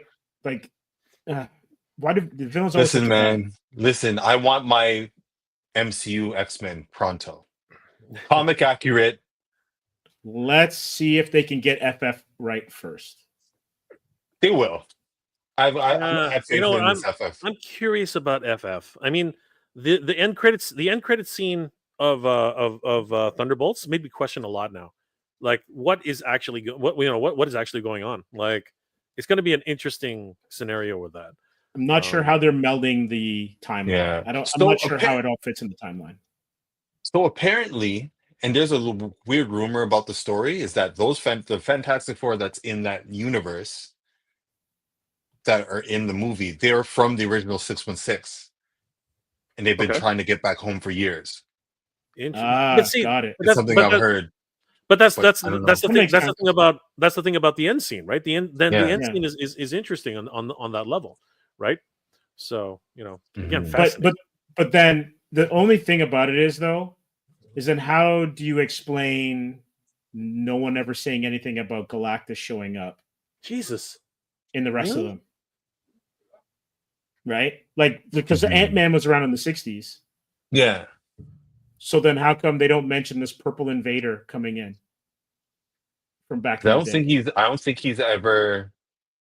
It could be one of those things where he's never really touched any other timeline except the Sacred One, or who knows? Maybe. It's kind of funny that they call it the 616, and that's what they call the comic book timeline. It's kind of weird that they've used. But yeah, it's actually Earth 199999, something like whatever that. It's called. Yeah. But no, that's it's a crazy theory I read somewhere, is that they're trying to get home and from like this like retro futuristic the world that they're in. Right. But no, I want my comic accurate X-Men. It's because this Bryan Singer's X-Men, they weren't it. Like the leather spandex, the fact that Wolverine, like I love Hugh Jackman, dope actor, did an amazing job with Wolverine, but like it was just the whole like him being 6'4" that bothered me. It just there wasn't like they ignored the foundation of the X-Men in this film in the films. Like we ended up getting Angel later on, and Iceman didn't feel like Iceman, and it was just so weird. It's just so weird. Like I couldn't do it. Hopefully we'll get no. I'm hoping for like an adaptation of like the giant size X-Men in the MCU. That'd be awesome. Get Krakoa in there, but it's wishful thinking. Yeah, that'll be a decade from now at least. Yeah. So Ryan says, "I'm tired of different universes and different Earths." As am I. There was something about like DC. I could accept Earth 1, Earth 2, all that stuff, especially with having a character who's 80 years old, and I like the fact that Marvel was just basically one Earth, and with the odd, like there was Counter Earth with the High Evolutionary, right? And there was the odd kind of like moving to the future or some sort of duplicity, right? But now that you've got everybody doing multiverses and everyone traveling through time, it for me it kind of cheapens. Like I get the scientific thing behind it, but it kind of cheapens the uniqueness of your character. I find it's the trap. It's the trap that they set for themselves when they decided that they're not gonna kill off any of their characters permanently, right? It's that idea that every 20 years or so, they have to do something to refresh the character, right? They have to make a clone. They have to give Peter Parker's consciousness to Doctor Doom. Doc Ock. You know what I mean? But they gotta do things like that, right? They gotta come up with creative ways to make it more fresh instead of actually relying on the idea that you got Miles Morales. That is a fucking great Spider-Man. Why don't we just concentrate on Miles for a while? right? Like, I give him let him spread his wings, let him do his thing. Peter You know what Parker I mean? should have retired. He should have retired long time ago. Peter Parker should literally go with Mary Jane and freaking just go and enjoy himself for the rest of his days. Yeah. Like that should be like, they should visit Aunt May once in a while, make sure she's taking care of the posies on her grave. You know what I mean? Like, they should just let that happen, because honestly, Aunt May shows up whenever she wants. It's crazy, right? Or you sign a deal with Mephisto to bring her back, right? What the heck is wrong with you guys? Like, let the poor lady rest. Seriously. That's the one thing, and Steve and I have always talked about it, is with Spider-Man, I can never go back and read those comics because there's no progression. No. He's Charlie Brown. Anytime you anytime there's progress, you dial it back to the broke teenager. He divorces Mary Jane. Yeah. Mary Jane and him have a thing, right? Again, his existential issues just keep catching up with him, right? Yeah. It's just pretty. But then you could argue that with every superhero, really, right? Logan is perpetually immortal, so you know what? That's fine. Fine, you can have Logan. Okay, fine.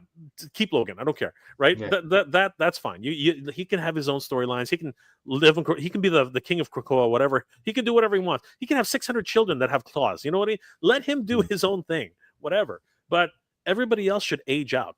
You know what I mean? Like, that's why I really enjoyed Kingdom Come, because everybody aged.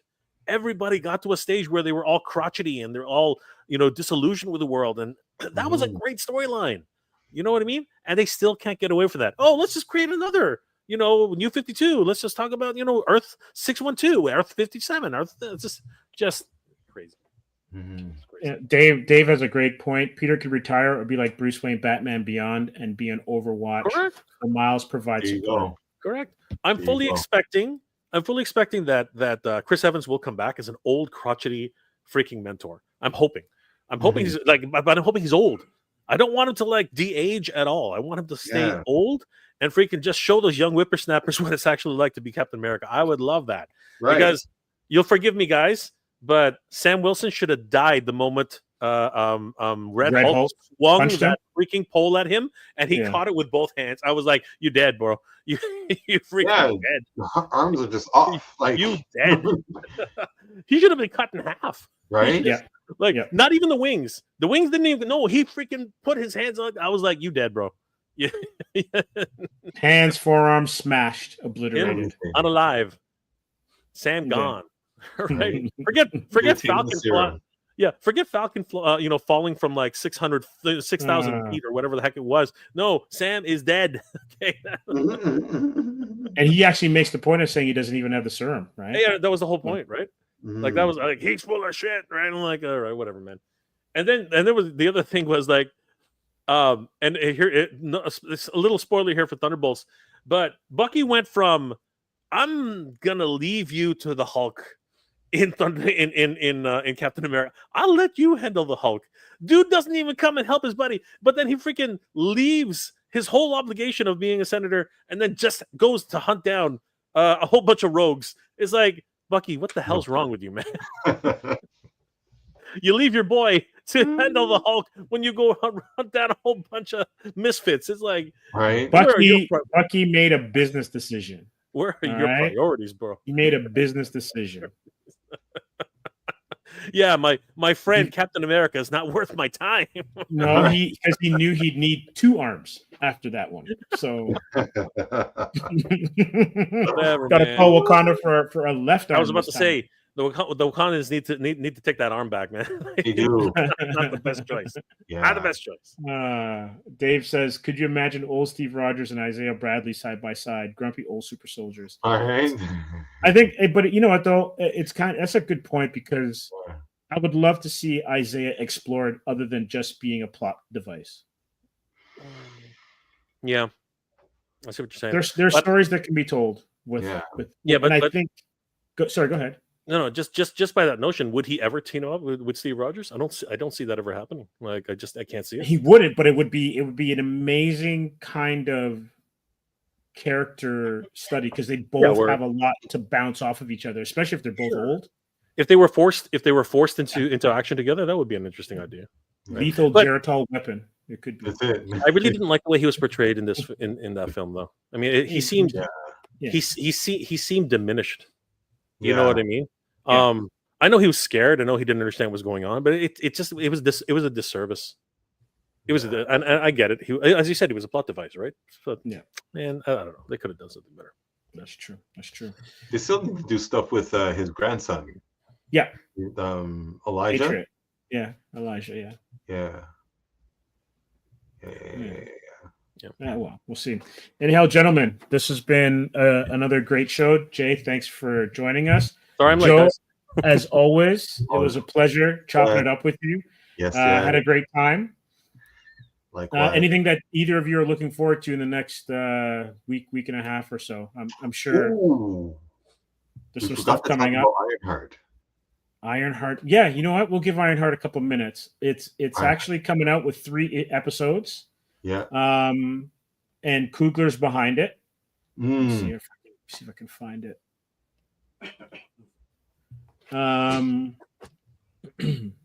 So the 3 episodes will drop together.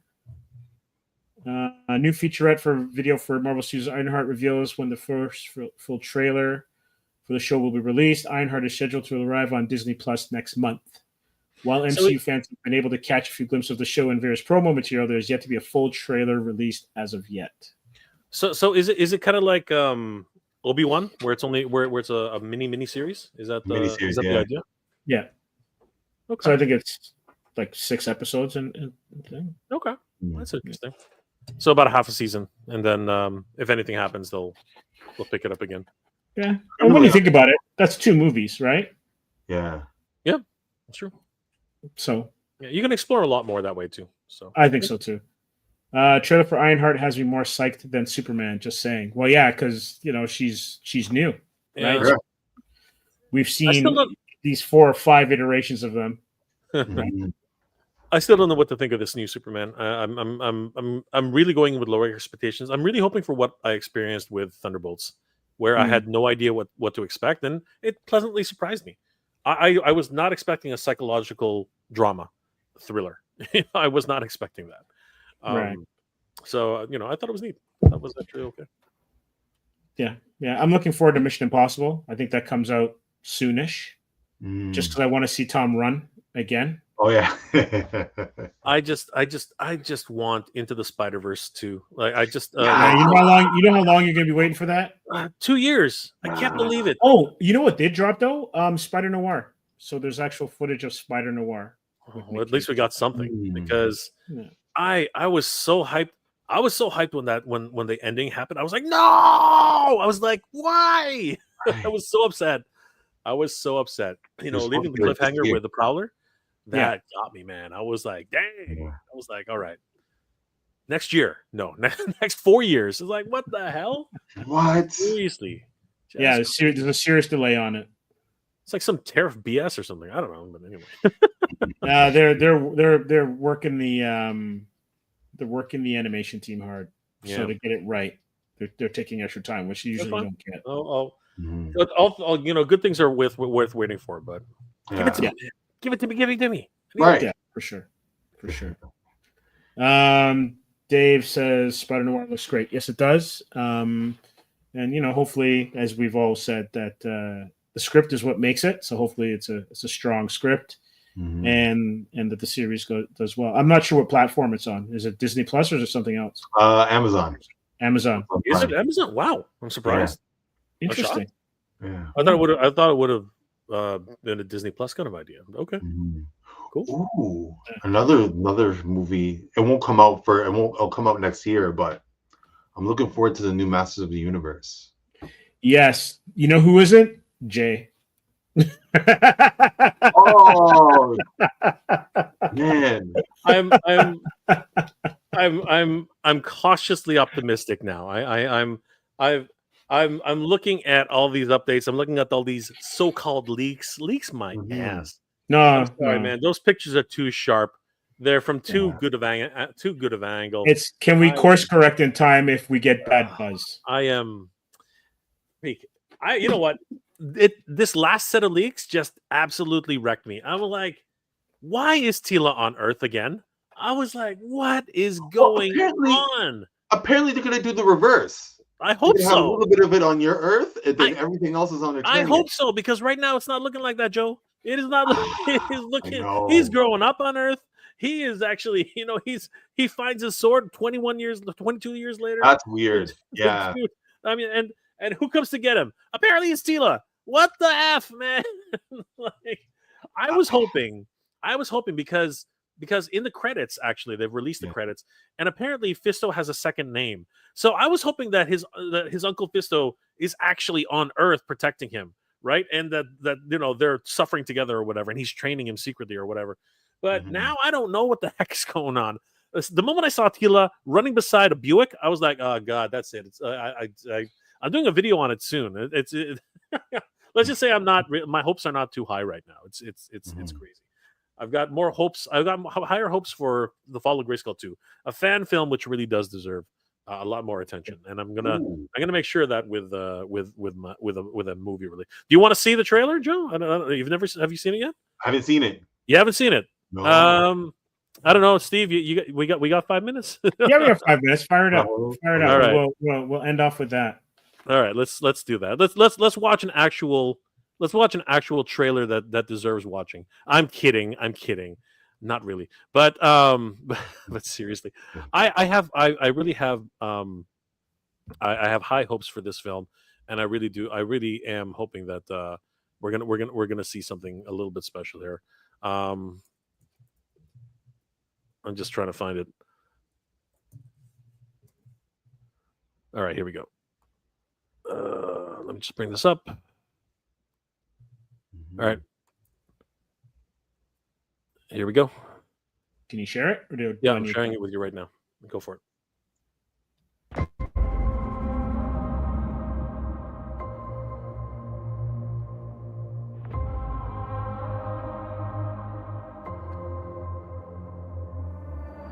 Have you ever wondered, why are we doing all of this?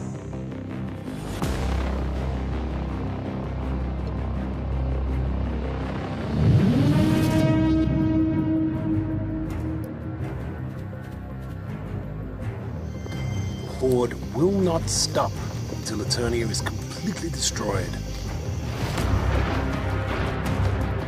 Where are the rebels?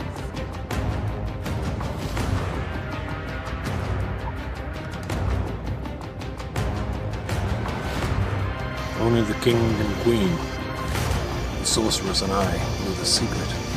I have a sister. You must destroy the Horde.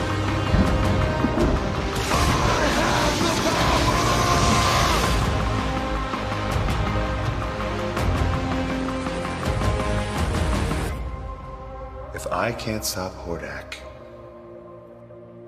who can?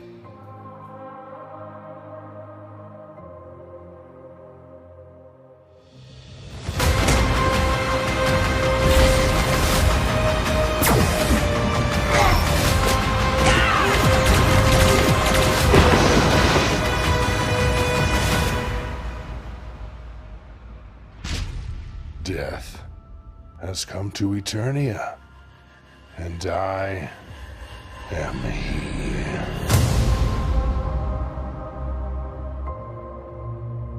Okay.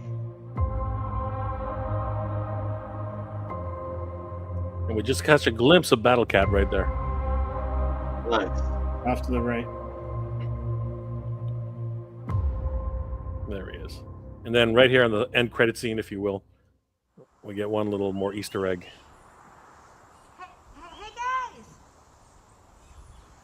What are we looking at?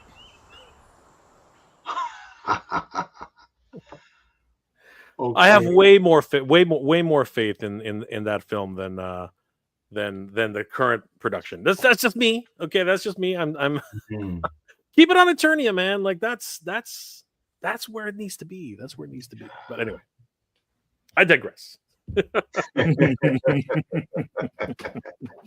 I wanted to do well. I mean, like, it's made with a lot. It's made with a lot of love. It's made with a lot of dedication, and they're currently kickstarting it right now. I think they've raised, I don't know what it is, like 40,000 now of a $60,000 goal. So they're close. They have about 12 days left, so they can make it. It just needs a little bit more of a push. They need a push. They just need a push. They just need a push, and I'm looking to help with that. So, Good. yeah, let me just check really quick. It's what are they at now? Yeah, they're literally at a 40. They're literally at 40,000 of a $60,000 goal. So it's it's 2/3 close. of the way. It's close. They might. It'll be a close one, but I fully think that that they'll make it if we can help push it. Like so, yeah. So if anybody's interested, please check out the Fall of Grayskull 2. It's an amazing project, and like I said, 40,000 of a $60,000 goal. So 12 days left to go. So we have some time, right? Not much, but we do have some time. And it's always those last few hours and last few days that really make the difference. So They kind of help push people over their goals, and then get any stretch goals that are available as well too. Yeah, but at this point, let's just reach the finish line. I think that'll be the best thing for it. So that's it. Yep. Yeah, totally. But Well, thank you, Steve. This has been amazing. It was great. It was another great one. Guys, always a pleasure. Everyone who was in the chat, everyone who tuned in on the various platforms, we really appreciate you, and we look forward to seeing you guys all next week. Joe, thanks again. Always. Thank you. Jay, thanks again. Thanks for joining us, and we will see everyone soon. All right. Peace out, everybody. Peace. Take care, guys.